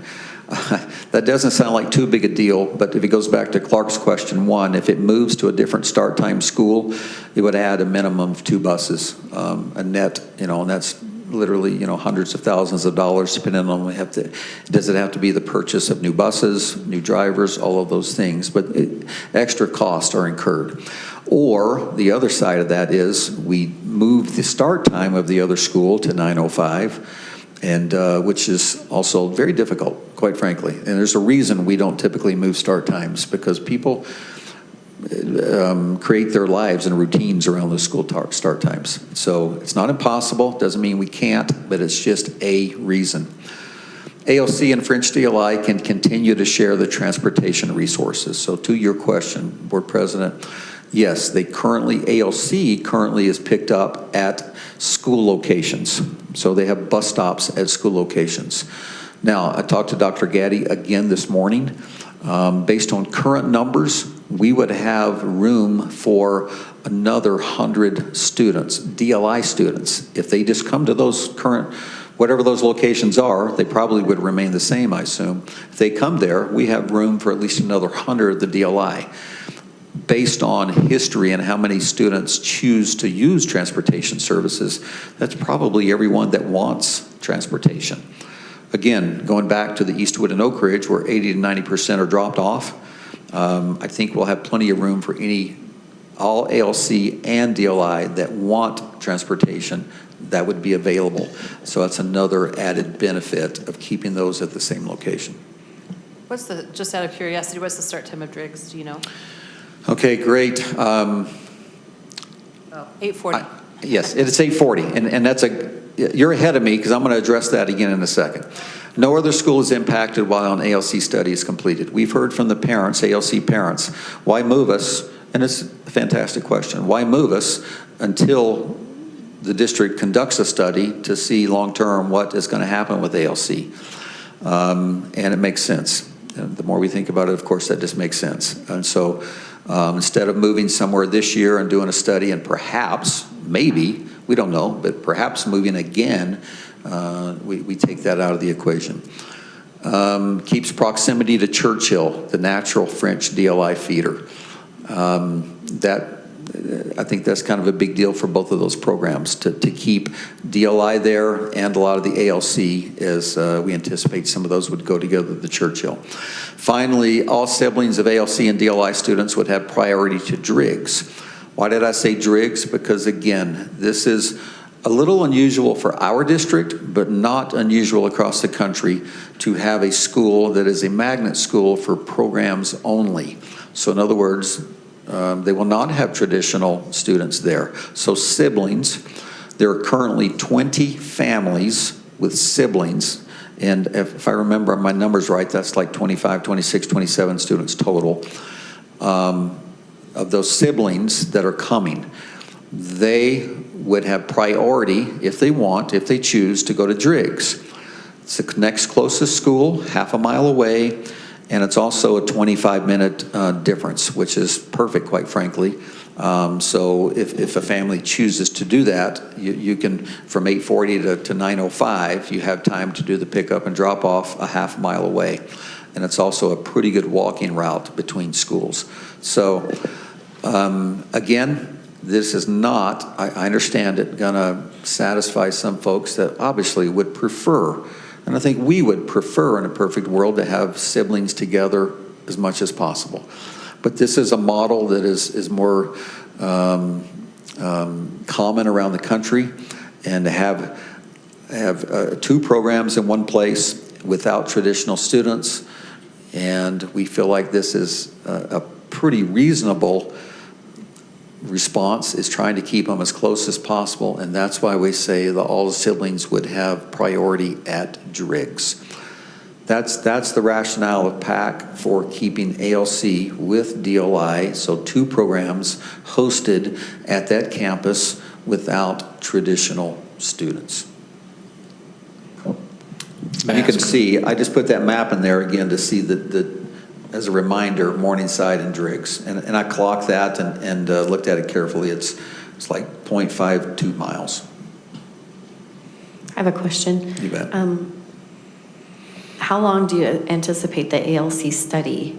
1 school year, 2 school year? Like what is there a? So I'll take that question if you Thanks. don't mind, because that's not really in PAC's purview. So that will be up to the board to designate and request that study. I'm prepared to initiate a committee to address that further, but I expect that we would want to take at least a year to kind of review some of the information, hold some additional meetings with the public, with our ALC parents in that area, and determine what type of model and approach we want to take moving forward.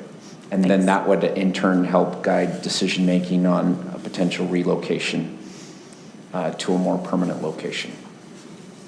Okay, thanks. Sorry, I just didn't want Steve to... I'm glad. Thank you. Can I follow up on that real quick? Would that be studied next year perchance? Or, because next year we've already kind of planted seeds that we'll be studying some of the things out on the west side, meaning a bigger, deeper dive into the dust settling with Dos Mundos, and does that work? So would those be both next year, studying the magnet DLI out there and ALC, or one after another? Just curious the timing. Yeah, and I don't think I think PAC's recommendation, they feel comfortable with ALC remaining at Morningside for the time being. Our families have obviously indicated they feel comfortable staying at Morningside, so there's not a huge rush to get this completed. I would suspect that this study group would make some recommendations after an extended period, after going back to the public with our ALC families and having some back and forth. So again, a 12 to 18 month process that does not coincide with the PAC process, but then would come back and dovetail in with the PAC study process at the appropriate time.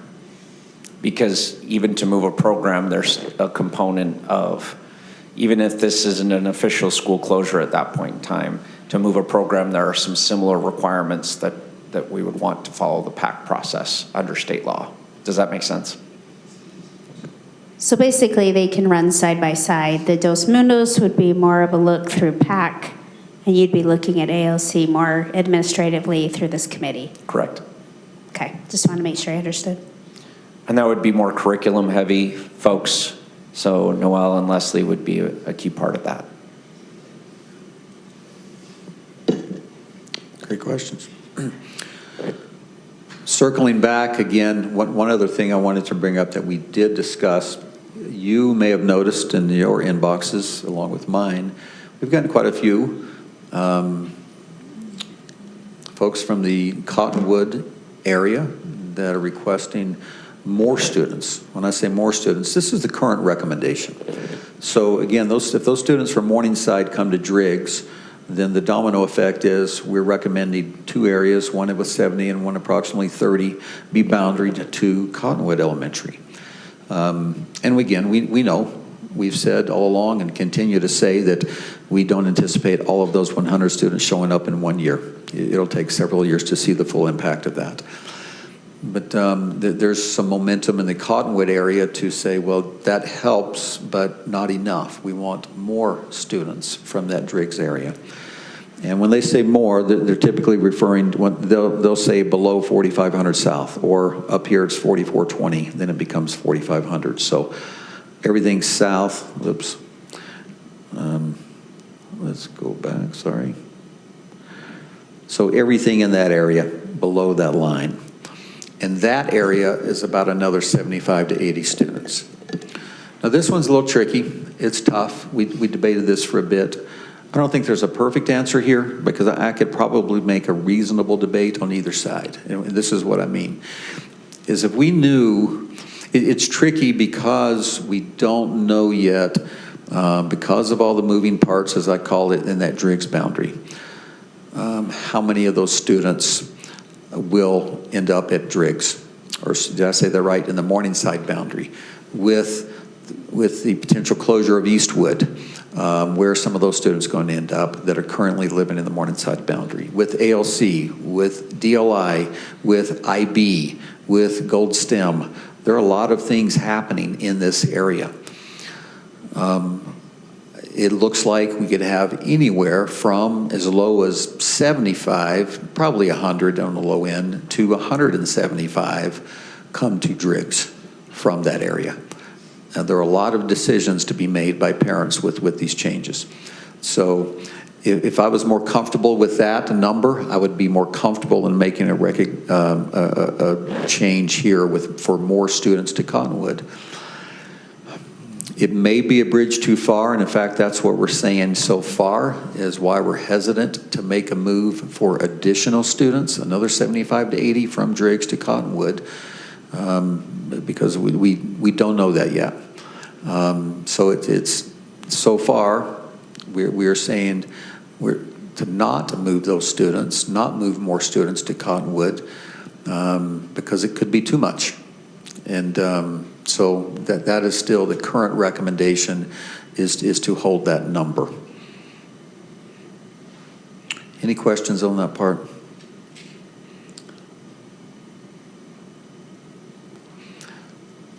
Questions, discussion? Could I just make a suggestion to the board that this is, I know that there have been other questions, and it was suggested at the last meeting that there were still a number of outstanding questions or requests for data or information.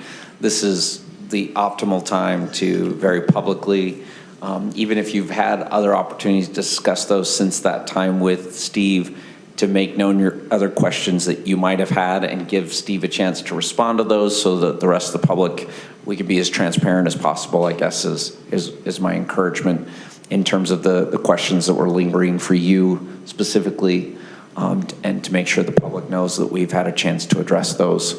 I want to be very careful here. The feedback sometimes we get in some of these meetings based on the format that it's been set up when we've been invited is that sometimes we're dismissive to those questions, and that's never our intent. I've seen Steve work very hard, and I know that I have been very diligent to try to be respectful to those questions and not be dismissive of the suggestion or the inquiry, but simply trying to help people understand what the PAC's thinking is on that specific subject. Not that they're wrong and somebody else is right, but that's a good question. This is what PAC's thinking was.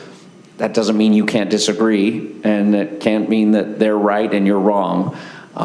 But in light of that, I just want to make sure that we take every opportunity to put everything out here as appropriate for the public to be able to see and understand what the PAC's thinking is and why they've come up with and finalized this recommendation. Is that fair? You bet. There was, I know the comment, Superintendent, in the last board meeting that perhaps we would have questions submitted. I would respond in writing, and those would be posted on the website. But there was a pivot from that approach, and we simply had conversations. A lot of the people that are maybe listening to this or will listen to this will know that I prefer conversations over written responses most of the time, because I can provide the tone and nuance and follow-up questions immediately that I feel like answer the questions better. And that is, and also a reason we, quite frankly, have so many public meetings, and so that we can try to answer those questions that way versus just always in writing. So that's I did today. I spent a lot of time on the phone with patrons and going over and explaining things. And I'll just add one more thing. I appreciate you saying that this isn't, obviously, it's complex. This isn't a black and white issue. It's not as if every time a patron or community brings up something and we say something slightly different, that doesn't mean that what they're saying is wrong or what we're always saying is wrong. It's sometimes a degrees of good, better, best. And that's the challenge we have in PAC, is trying to come up with the good, better, best solutions. And sometimes it's just a difference of, I hear you, community, and the PAC hears that, and we also, this is our rationale for our recommendation. So few things we hear that we get are inaccurate or wrong or just not good. It's mostly all good, and we're trying to come up with a collective general approach for all of the schools and not just one area. And sometimes that does conflict with a personalized approach that works for one community or one person. And before we move forward, I just want to make sure that we're very clear about this for the public that is listening. This is not an action item. We are not taking any action tonight. We are simply discussing things. We're discussing possibilities. This all falls within the purview of what we passed before, our action before. So this is nothing that we're taking an action on. We have notified these communities that there could possibly be a change. I'm assuming that we've gone over that. That is within the law. We are still within that. Correct. Yes, and while it meets a couple tenets of the law, both in the narrowing of the scope that occurred in September, but the broad notification that we were open to closures in any of the schools or boundary adjustments in any of the schools in Area 5. So with that broad legal notification back in March, we're well within the 120 days required by state law. Thank you. I just want to make sure that our public understands we're not taking an action tonight. Correct. The action will take place in November, in about a month, when we have our board meeting. Correct. It does behoove itself, if you don't mind, I just point out, because obviously the board has the ability to alter the recommendation because of that notification requirement. The board can accept the recommendation, they can decline and do nothing with the recommendation. They can alter the recommendation because of the way that and the approach that we took on this was to ensure that the board had as much flexibility as possible in their decision making. Connie, do you want to go first?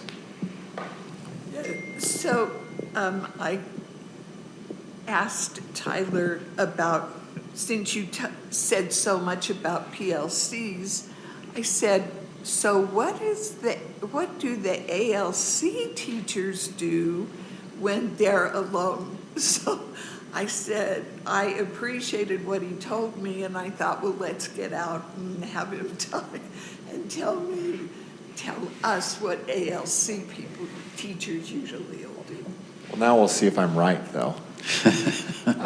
No, this is a common challenge when you've got a teacher who's in more of a singleton type situation. It often happens with some of our programs in secondary schools as well, where there might not be someone who's doing the exact same program or class or grade as you are.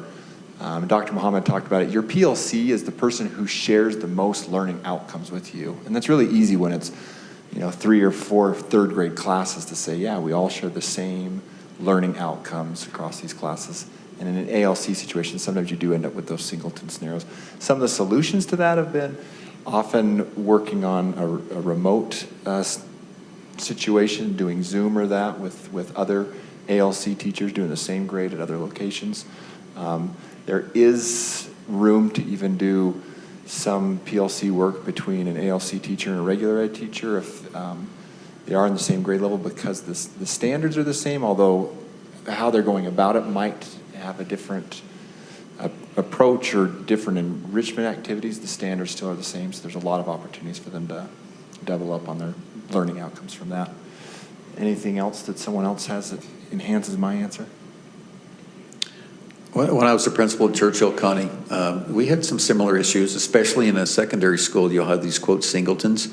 And in a smaller secondary school, so once a quarter, we combined with Wasatch and literally traded back and forth, where we went to the schools physically and drove over there so that we have a chance to do that face to face.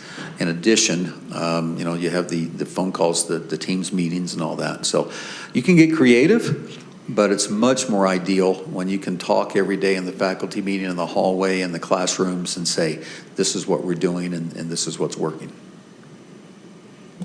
Is that all you had, Connie? Yeah. Okay. Clark, did you have anything?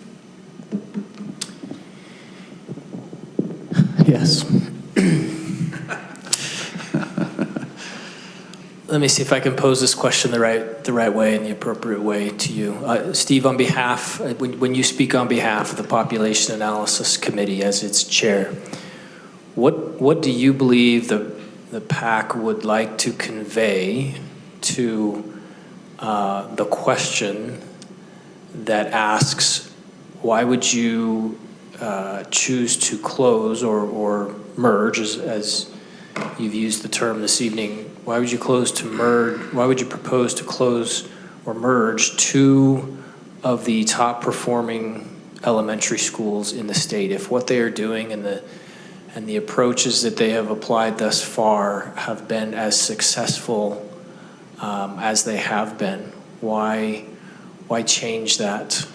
Why go out of the way to make adjustments to that? And maybe, I know you've talked about some of those reasons this evening already, as you have in the past, but maybe you could just highlight the top 3 to 5 reasons that you think that the members of the committee would want to convey in response to that question. Right. Just even the top 2 or 3 in one, I'll just first of all go back to what Mitch referred to earlier, and that is, the PAC doesn't feel like we're taking something great and destroying it. Quite the opposite. We're taking something that's already working, and we think it can work even better. We're taking great and making it stupendous. We're taking great and making it amazing with more resources, with those combined resources and economy of scale. Now, the downside, of course, well, one community will see this as not great because it's not at their location. And that's the cons, if you will, the pros and cons, but that's the cons. To get us from great to even better is a change of location. But we still feel like, how can we not be better if you're combining two fantastic schools with more resources available and all of these advantages of a larger school and choice and opportunity and resources? We feel like it's just that. And that's hard to see for all of us. That's human nature. It's hard to, sometimes we have changes in life that we're worried about, and we get to those new places or locations or changes and we realize it's even better. And I can say that because we've seen it. The silver lining, again, of having to do this hard thing for a number of years now is we have some experience and wisdom and hindsight of making some of these decisions, and that is we can look and hear parents, administrators, teachers. I got to admit, quite frankly, not too loudly, but softly, they'll tell us, sometimes loudly, but they'll tell us this has been a good thing. It was hard at first, and we didn't like it at first, but by and large, we hear that more and more often every year. Actually, this was a good thing. And I know when I say that, some people are going to be upset at me, because right now, in the heat of this difficult thing, but that's in general my answer. Now, the other part of the answer is, and I got to be very careful here with this, because we understand in the PAC what our wheelhouse is and what is not. But yet, when we look at the we talk about this. I want to make sure I'm very clear on factors considered in a boundary change or closure. Efficiency of district resources and fiscal considerations. This is in board policy. Now, if we have two great schools and we combine those, and there's no other reason, although I'm sure people have reasons or they don't want it to happen, but if all other things being equal, and we can create efficiency of district resources and fiscal considerations and use our buildings and taxpayer funds more efficiently, then we feel like that's an okay thing. We're always hesitant to start talking about money because we're very clear that this is not about money first issue. This is about students and student outcomes and resources and opportunities first, period, full stop. However, if after that we can also do what we should, and that is make recommendations based on efficiency of resources and our fiduciary responsibility. I say our, quite frankly, I know that's more of the board's responsibility. But then we say, yes, that is something that we should consider. And knowing, of course, that our job is the recommendation and your more difficult job is the decision. I just want to add one more comment, really for the benefit of the rest of the board, that we've attended a number of public meetings and events, and obviously there's been various forms of opposition to any change articulated at those events, but I think it's incumbent on me to at least acknowledge to the rest of you that I have also received what I would consider to be private emails from patrons of these various schools who have told me, hey, this isn't working as well as we think it could for my son or daughter. And we're looking forward to this change for some of the reasons that Steve has articulated. So there are two sides, so to speak, to the discussion, and I think it's important to acknowledge both opponents and proponents to some of these proposed changes. I'll just add that I've received similar emails, Clark, but it's just the nature of the process, as most of the emails and responses are not that. But I can tell you again from hindsight that after a decision is made, we typically get a lot of folks come up and say, thanks, I wanted that. And I'm like, where were you 6 months ago? Why didn't we hear that? But it just helps to give a broader perspective to us and the board that I can't put a number to that, but there is the other side of that. Thank you. Thank you, Clark. Connie, go ahead. And I was just saying thank you, because that, we certainly haven't received them for the whole board. Yeah. Karen, go ahead. I don't have a question per se, but I want to put this out there. You know, we sit through hours of these open, meetings where patrons and constituents are able to ask their questions as they rightly should. And so I just want to thank everyone who's made all the efforts to come out and share their various perspectives. On that, just like Clark was saying, there's two sides to every story. Even the thinnest pancake has two sides. It's one of my favorite things. And so I want the public to know that as we have sifted through the feedback spreadsheet and the emails we're getting and listening to public comment in our board meeting and these public meetings that we've had, the PAC study meetings, it's clear to me that there is no way that whatever we decide is going to keep everybody happy. And we have emails saying keep this school open and close this school, and then the next email will say the opposite. Well, just with that small example, we're going to be making somebody upset. And so to those people who might not come out on the happy side of our vote, I just want to say that we still have heard you, and we appreciate the perspectives and feedback that we've given. I'm still pondering this myself, but I'm just speaking very high level ideologically. Somebody's going to end up upset.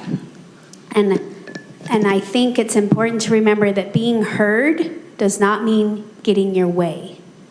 Being heard is we're going to take your feedback, and I'm going to really think about that critically. I'm going to go through the feedback. I'm going to go through the data. I'm going to go through everything that's been prepared for us, and I'm going to study. That's why we call it a study. And I'm going to study it out. And unfortunately, I'm going to come to have to make a decision that's going to hurt some people, and I don't like that. But at the end of the day, I want everybody to know you have been heard, even though you might not get the vote outcome that you want. So this is one of the worst parts of being a board member, is knowing that you're making a decision where you're not going to make everybody happy. So I just wanted to state that, and that's kind of some of my thinking, and it literally weighs on me because you're coming into this, our next two meetings, one in November, one in December, having to make some hard choices that are going to maybe not be liked by many. And regardless, which way I go, I'm still thinking about that, of course, but just wanted to put that out there that it's hard. Thanks, Karen. Appreciate that. I think to her point as well, we've all had schools in each of our areas that have closed, and we've all gone through this process with our communities, and it's heart-wrenching. It is one of the toughest things that we've done. So thank you. I'm going to turn it over to Chris. Thanks. My mic has a lot of feedback. I have a quick question about on the fall enrollment and then projected, the slide, I think it's slide 18, it's the one right before the end discussion. I don't know if I'm reading this correctly, but I'm trying to figure out where the ALC student numbers are, because when it says Morningside closed, but then it says French DLI school, is that projected enrollment including the ALC, or where are they on this? Are you looking at a table? Sorry. Yeah, the which one? table, the Area 5 elementary school Yeah, table. and I apologize, I did make a correction, I don't have the table with me. But if you're looking at, tell me one more time, you're looking at French DLI number? It says French DLI number, it says projected new enrollment 320 to 350. Is that Okay. including the No, ALC? No, that's a fair Okay. point. So I need to update that. So that number is just as it says, French DLI. Now, if you add another about 150, ALC is 140 to 150-ish for a long time historically per school. So that gets you up to anywhere between 500, give or take, 5 to 525. If we just round it up to 350 and 150, we get up to 500, and we know the capacity is 650. 6 to 650? It says 600 on Okay, there. So so- I'm just wondering if yes. it's going to be very similar to what it is right now, correct? So it A says little lower, but fall yeah, enrollment's slightly lower, correct. 570, so it'll just be Correct. a little, Right, with room to be flexible. I mean, if that DLI program continues to grow, fantastic. We have the room to do that. because my question is, if we're trying to do this Magnet French program, this first year, we probably won't be able to draw a lot of students to that with the Correct. ALC. Okay, so we're just kind of continuing what The first year, have? we would anticipate the bump coming mostly from kindergarten. If you have 2 kindergarten classes, which is approximately 60 students, then that takes you up 60 automatically. Now, the rest of it is a 2 to 3 to 4 year process, because most of the time, you're going to add students in kindergarten, first, second, and work your way up. It's more difficult to add a student if they're not heritage speakers in French than it is, say, Spanish, where we have more heritage speakers. So it's a build. It's a 2 to 3 to 4 year build to get to that number. Okay. That's what we anticipate. And I just wanted to make sure that we have capacity at Morningside Yes. to add the kindergarten Correct. DLI onto that, Correct. keep the ALC for this school year Yeah. before the I think numbers for change several too school much. years, Okay. Yes, So staffing will be similar, is similar. that- Similar. Okay. But what it does, again, is take away the challenges of also having the traditional classes there. And when you have a program, then you've taken away a lot of the challenges that we have at our small school programs. For sure, okay. My other question was, I talk a lot about retention. We want, our students are in Granite School District for a reason. They obviously love our schools. When we are closing schools and we're making these adjustments, can you explain how we try to keep our retention? Like, what's our outreach to these affected parents and families? And I know our principals and schools they're coming into are usually so fantastic to welcome these students in, and we do a lot of that, but I'm just wondering, like, with this particular closure, what's our outreach and retention formula looking like? How Right. do we? I'll say in general, one of the things we learned early on in the first couple of years doing this was we needed to get better quickly, and we have at the transition. So after December 2nd, if the board chooses to take these recommendations immediately, in fact, Mitch is the chair of that transition team, we schedule meetings and start working with communities about getting communities together, whether that's community councils, PTAs, parent groups, tours of schools, carnivals, you name it, any activity to start to market and expose students to those new schools and new cultures, and to not just expose to, but combined with. We want them to bring all of their good things and culture to the new school they're going to. So that transition process, I feel like we've gotten pretty good at, and have shared that with quite a few other districts in recent years. And we're consciously and actively working on plans to make this even better. Yeah. This merger, I just shared all those slides with you. That, I would argue, magic only happens if everybody shows up. We got to have those numbers, and so we've got to do whatever we can do to make this feel like a win-win for everybody. And we're going to do a lot to make that happen. Lots of things are being discussed around ways to make it feel like this is our school, not this is your school that I'm coming to, but this is our school. A lot of engagement with that community will ensue. I'd also add, we've seen some, in my opinion, some very good early returns on our new communications people in place and marketing people, and we will absolutely use them to more than they will probably want to be used. We're going to use them a lot to help in this effort. Well, and I appreciate that, because I think that is one of my concerns as a board member is, when we do these closures, I have a lot of feedback. Sorry, my mic is really, that we keep our students in Granite, because I think if they're having a good experience, hopefully they realize they can still have a good experience. And I think school closure shouldn't be, we're losing students every time we close a school. Right. And we do know we will lose some, but I feel like if we can be proactive in a better, positive way, because I feel like all these schools are so strong. We have such, Right. this is like a strong area of schools that we want to keep a strong community. For sure. And so I appreciate those efforts. So thanks, Mitch. I think comparable, oh, sorry. Go ahead. Is that right? Yeah. Okay. I know that Mitch has actually already had some discussions with school community council members. There's been some ideas generated from the community itself that are amazing. We want this to be as successful as it can possibly be.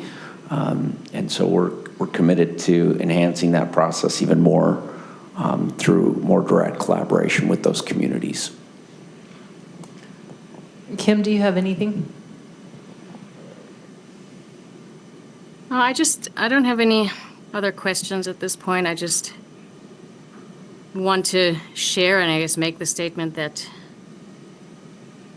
I don't know that I have enough information, data, whatever you want to call it, to convince me yet at this point that it is necessary to close Eastwood. And so I still have, I guess more digging on that to do. I understand everything that was presented tonight. I understand in general the benefits we're looking to achieve. But just the old adage, if it ain't broke, don't fix it. If a school is succeeding and doing well, it's hard for me to say I'm ready to close that school. So I just want to put that out there on the table. On the one hand, we say we need to close it because it's got all these small school problems. On the other hand, we're also saying, well, it's great, we're just going to make it better. So I just, looking to reconcile those two things. Just want to put that out there so everyone knows where I currently stand, but I don't think I have any additional questions right now.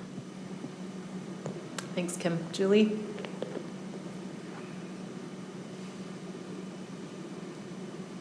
Hi.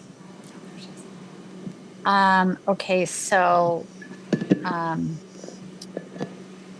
wanted to just also make sure to mention that there have been no changes, right, to the recommendation for Rosecrest. Is that correct? Correct. Okay, so those still stand. I would like to understand at Rosecrest and at Driggs, according to this recommendation, what % of the kids you would project would be boundary to each of their they'll become split feeder junior highs. Well, Driggs is already, but it would change that percentage. And I would like to know what % of kids would go to each junior high from that elementary. I think that would be helpful to understand, just to get the sense of how that is going to play into, the school chemistry. Right. And the support. I mean, the success of the split feeder initiative there, I would Go say, ahead Julie. if you want to say something about You that. bet. Before I lose my train of thought on that part of the question. So for instance, at Rosecrest, no secondary feeders, no junior high or high school feeders change. So even though that Morningside group, it comes to Rosecrest, they continue to go to Wasatch. And the same with that small group coming from Wilson, only about 15 to 20 students. The benefit to them is I think, a win-win, because they get to remain the entire time at the elementary, junior high, and high school level with their same group. So it's when we move an elementary group from one feeder to another and they're small. So in this case, I would say 8 to 10% from Morningside to Rosecrest, but yet they don't change. They're still going to the same secondary feeder. The same with Morningside and that group going to Driggs. They remain at Churchill. And that's been a big focus of this study are the secondary schools, and trying to maintain or keep the secondary schools at the very least where they're at, if not grow them. So no secondary feeder changes are proposed. It really, Yes, I think that. you're looking at it from, I think you don't understand the perspective I want to see it from. I want to see it from the elementary's perspective. So my 5th grade class at Driggs, what percent of those 5th graders are going to end up like, or, boundary to Churchill and to Olympus Junior? And I want to understand this because I want to be able to understand the social dynamic for those 5th graders. Sure. Hey, Steve, real quick, I just wanted to clarify. I think I'm wanting to make sure that that we're not understanding this wrong, because you Okay. said there's not a change in the feeders, but The second- Rosecrest will be a split feeder. Okay. So that is, But that's not correct. not to Not where that they're- community. Right. That's what he's getting at. Not a change there's not a change in from where they currently attend to where they will continue to attend. So not. It makes Rosecrest a split feeder. Okay, so the feeder changes, but the boundary, so it's the boundary that doesn't change. Okay, I just want to make sure we're, Yes, okay. thank you. I think it's really important, and what you're bringing up, Nicole, is important. Those 40 kids definitely change. They go to a school, they're going to go with friends, and the majority of those friends are not going to go to the same junior high that they're going to go to. And the hardship for me, when we say 40 kids, that's the size, well, it's like 6 or 7 per grade level if you divide that out. It's pretty tough. Yeah, I think that's what I want to make sure that I understand. And, if that's how it needs to be, okay, but I want to make sure that I understand what that data looks like, and what sacrifices I'm making, if you will, if I have Right. to make that as a sacrifice. So I would like to see that information. I really appreciate the work you guys have done with the STEM program at Eastwood to figure that out, to negotiate, to make sure that we could keep that. That clearly is a program that's really valuable to our parents. And I think now there needs to start to be discussion about what STEM and PYP looks like. And I think that parents would like to know that. I don't know that I need to know that before I vote, but I would love to be able to sit down with somebody and just have a discussion about, what that looks like at some point. Other questions or issues, I want to make sure the board is aware. What if we make a school at Morningside that's just ALC and DLI, with the idea that any of the kids who left the DLI program or the ALC program would have priority at Driggs, it still does put a family at in a real dither about, it makes it hard for a family to have their entire family at one school. And if my child is in the ALC and they don't test into it in 3rd grade, now they have to leave their friends and they have to go to a different school rather than just move into the traditional program. So and then if my kid moves to Driggs because they're in the traditional program, now I have, I have 2 different fundraisers, 2 different fun runs. It's just, and parents can make that choice. I just want to make sure that we're all thinking about that, because that is a drawback to that plan. I'm not sure that it's such a drawback that it means we shouldn't do it. I like to go into these things wide open, I don't know if you guys have anything to say about that before I move to my next issue.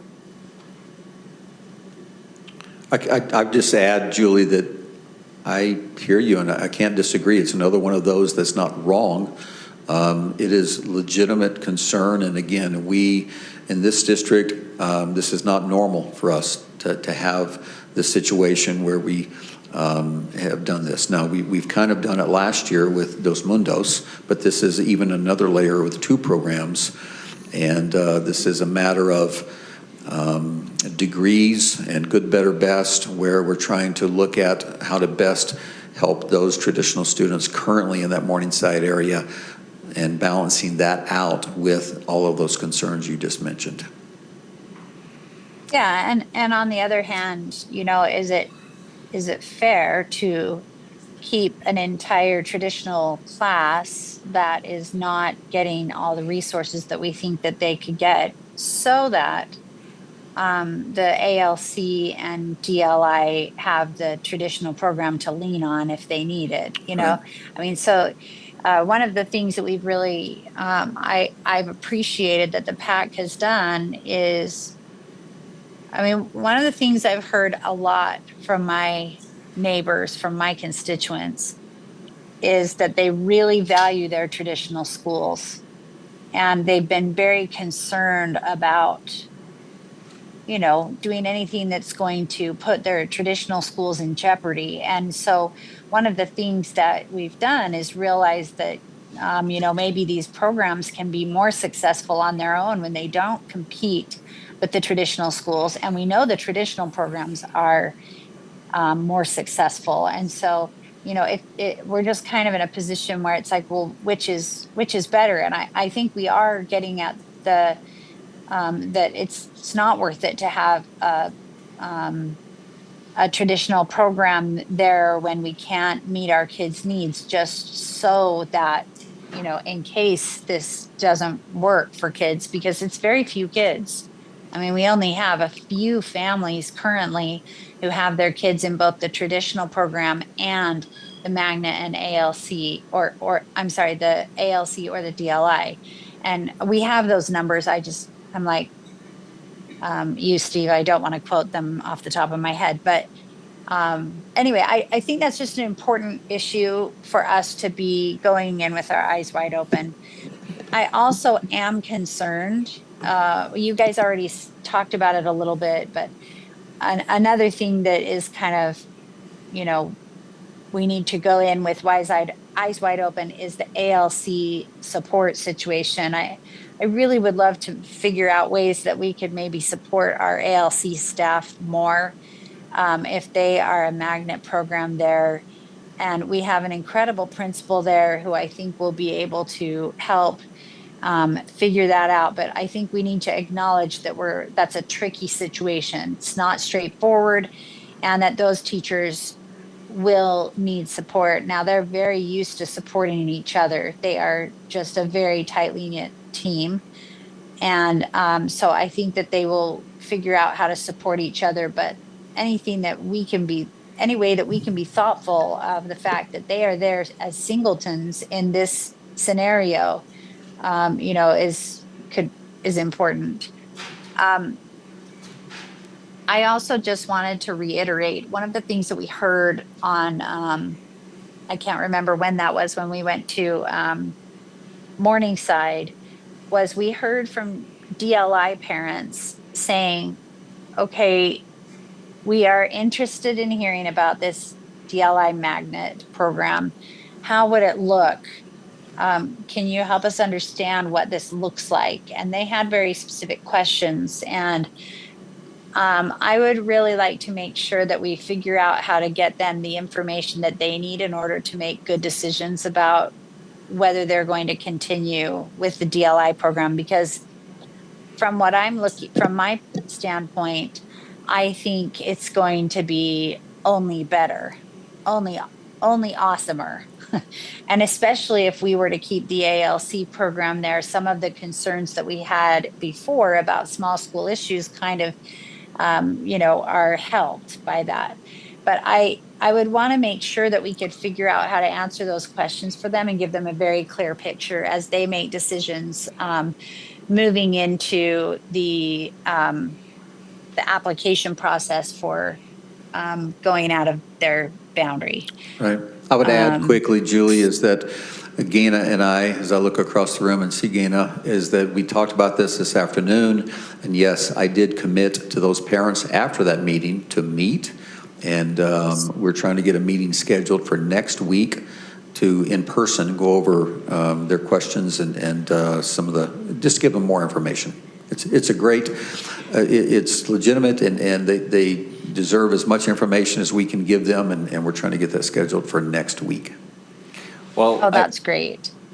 I had asked a comparable question clarifying earlier, but even in as much it's just a program at a location, it still will look like a traditional school in every sense of the word. They'll have a principal, they'll have a staff, they'll have a custodian, they're going to have lunch, a bell schedule, and the idea is that now it's a school focused on the French DLI magnet program and ALC and meeting those students' needs, not trying to run 3 different schools. Right.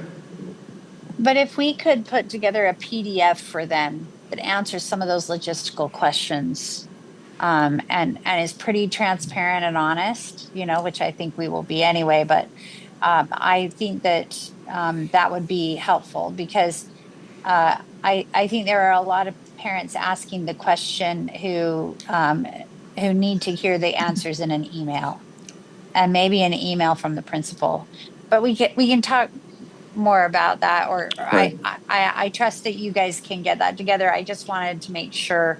I think that's important for parents to have that kind of education, and we've begun to give that tonight. I really appreciated the vision that you guys were sharing about what could happen with a combined Eastwood and Oak Ridge. And I think those are the kinds of visions that, people are looking for. What are you going to have? I was especially struck by the question, are you going to have special supports that make sure that our kids, don't fail in DLI and then they need to go to a different school? Now those stakes are a little higher when you take the traditional program, and these are things people are worried about. And while we know those answers, they need to be spelled out for those parents. My last issue is I just want to make sure and say that I still am very torn about the boundary at Driggs, and I wish I could figure out a better way to balance out the population at Driggs and Cottonwood, as well as trying to make sure that we keep neighborhoods together, which is a really high priority. I guess I just wanted to say that. Thank you.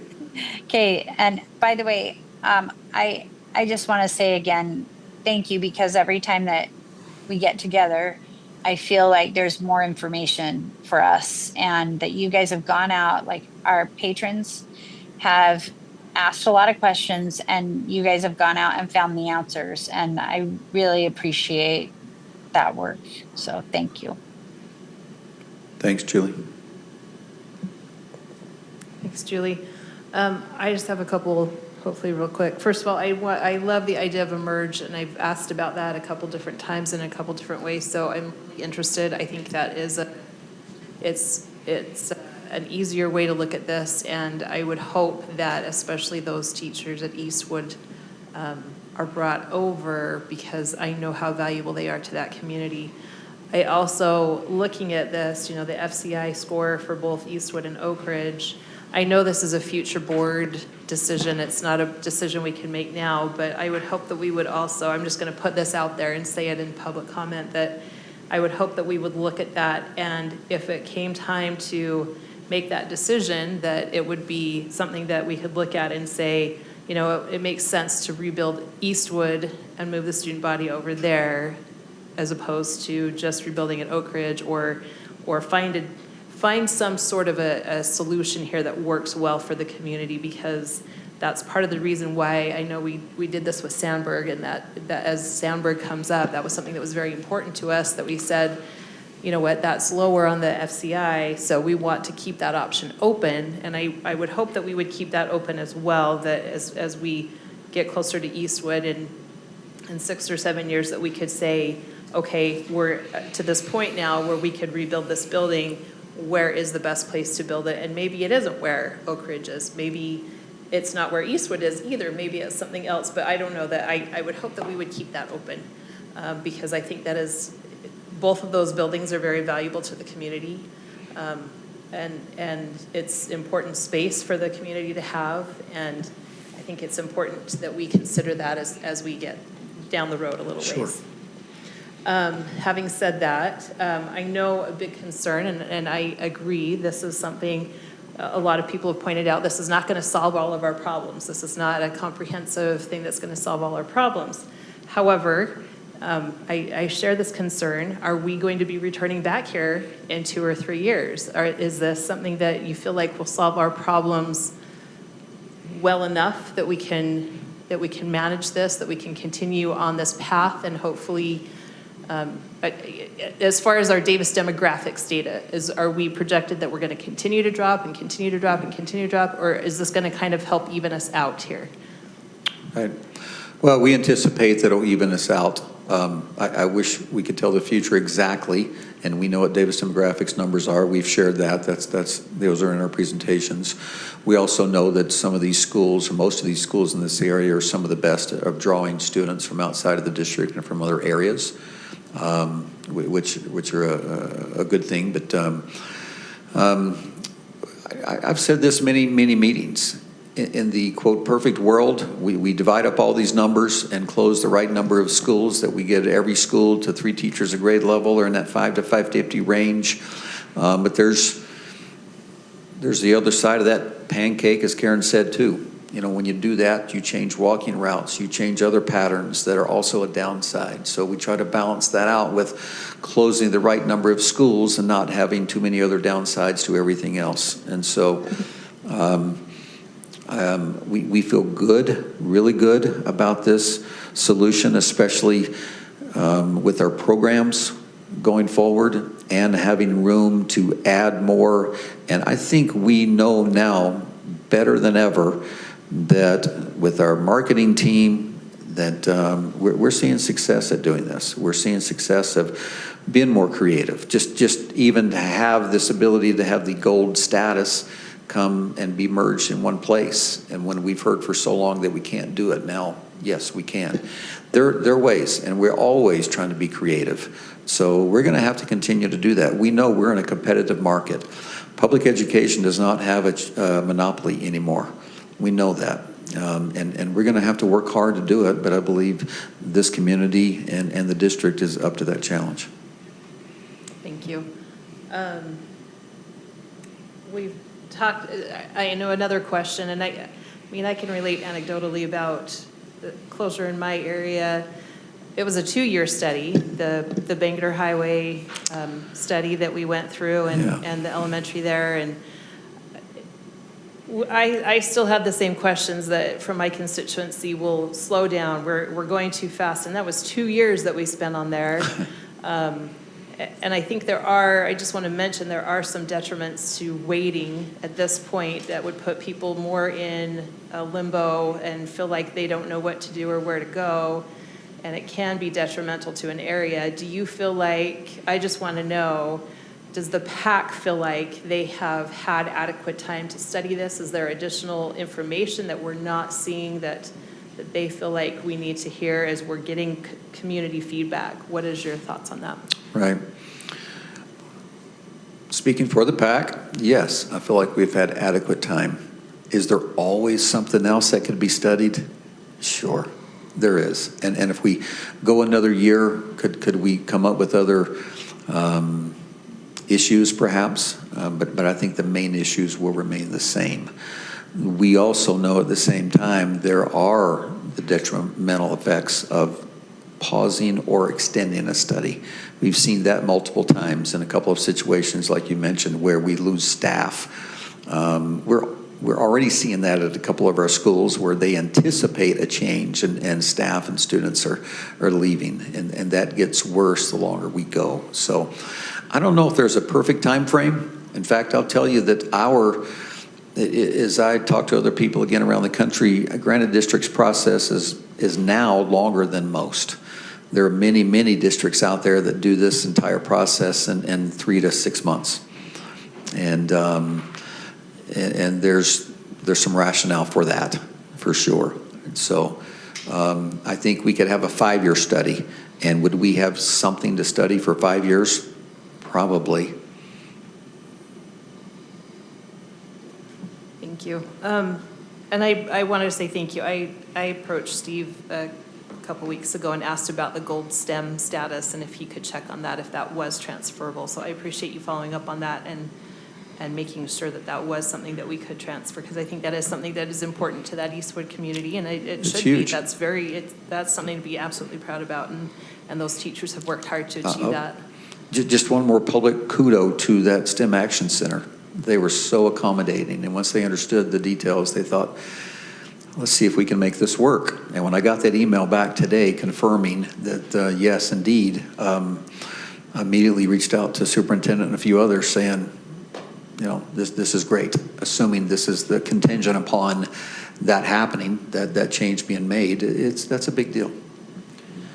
Could I speak to your question earlier about whether this is sufficient or we're going to need to kind of come back here to this area? I hope we never have to do this again. I think we all share that sentiment. I don't think anybody's enjoying this process by any stretch of the imagination.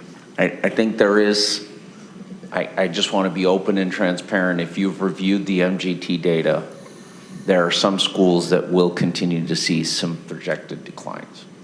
And so what I like about this current proposal is it kind of taps the brakes on certain portions of this to allow us to see what the impact of this will be. And then we can make it leaves our options open down the road to enhance some other schools perhaps down the road. So I don't want to say that this is going to be a one-size-fits-all, it fixes everything, because at some point, as Steve pointed out, our schools we're never going to, we were at the Morningside DLI meeting. I'm trying to keep all my meetings straight. And it was pointed out that we were not meeting any of our objectives as stated in our policy and our process. And I pointed out that the only way to 100% get there is to close more schools. And that would not be in the best interest of kids. I could never, with good faith, have that recommendation be brought to this board, knowing that that would be detrimental to those communities and to those families. So we do the best we can, but at some point in time, we're going to be in this circumstance in some other places where the cut is too deep, and it will then have a negative impact on the community as a whole. And so we do need to look and see. There's two school communities long-term that I have concerns about. If you've read that MGT report, I think it's 148 pages. But I spoke with some parents just the other day who had read that data, and they pointed that out to me, and I'm like, I'm so glad you read that report. So thank you. Besides us read it. That's great. And there continues to be good solutions proposed long-term, and I think this recommendation is probably our best shot getting us where we hope to be stable long-term. Will it be perfect? It remains to be seen, but I think there's not any other options that will get us there any better, I guess is the way to say that. I'd like to add to that, though, that one thing we have done this year that we have not been able to make happen in past years is that we have lowered class size.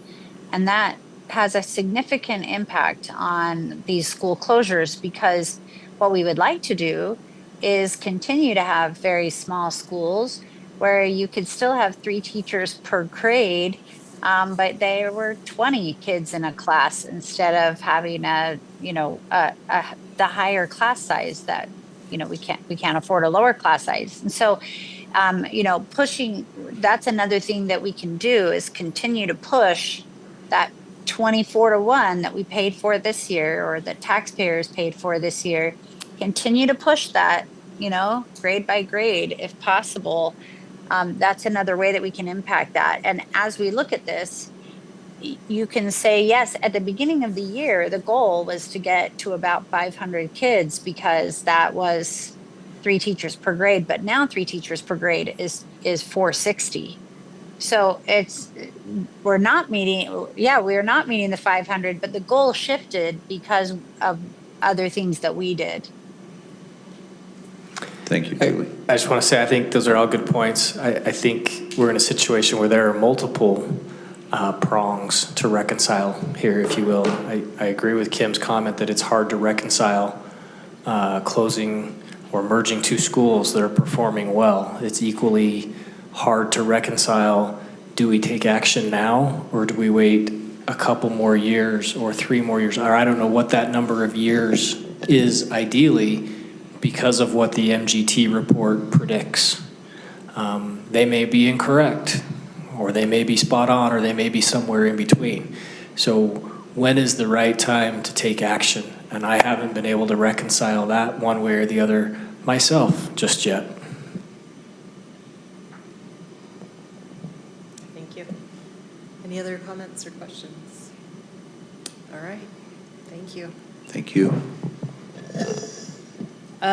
We have scheduled next on our agenda the Master Board training. I'm going to suggest, if there's no objection, to move the executive session for the purpose of litigation up to next, and then board members are welcome to either stay and do a Master Board training together, or you're welcome to also leave and do it on your own. No objection.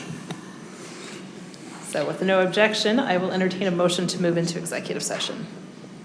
So moved. I'll second. I thought that was incumbent in my so moving. So moved is technically not, I understood it was for litigation. I said litigation, but, okay. I move that we transition into executive session for purposes of litigation. Thank you, Karen. I'll second. All right, we have a motion and a second to move to executive session for the purpose of litigation. This is a roll call vote. Please state your name and your vote. Kim, let's start with you. Kim Chandler, yes. Julie? Julie Jackson, yes.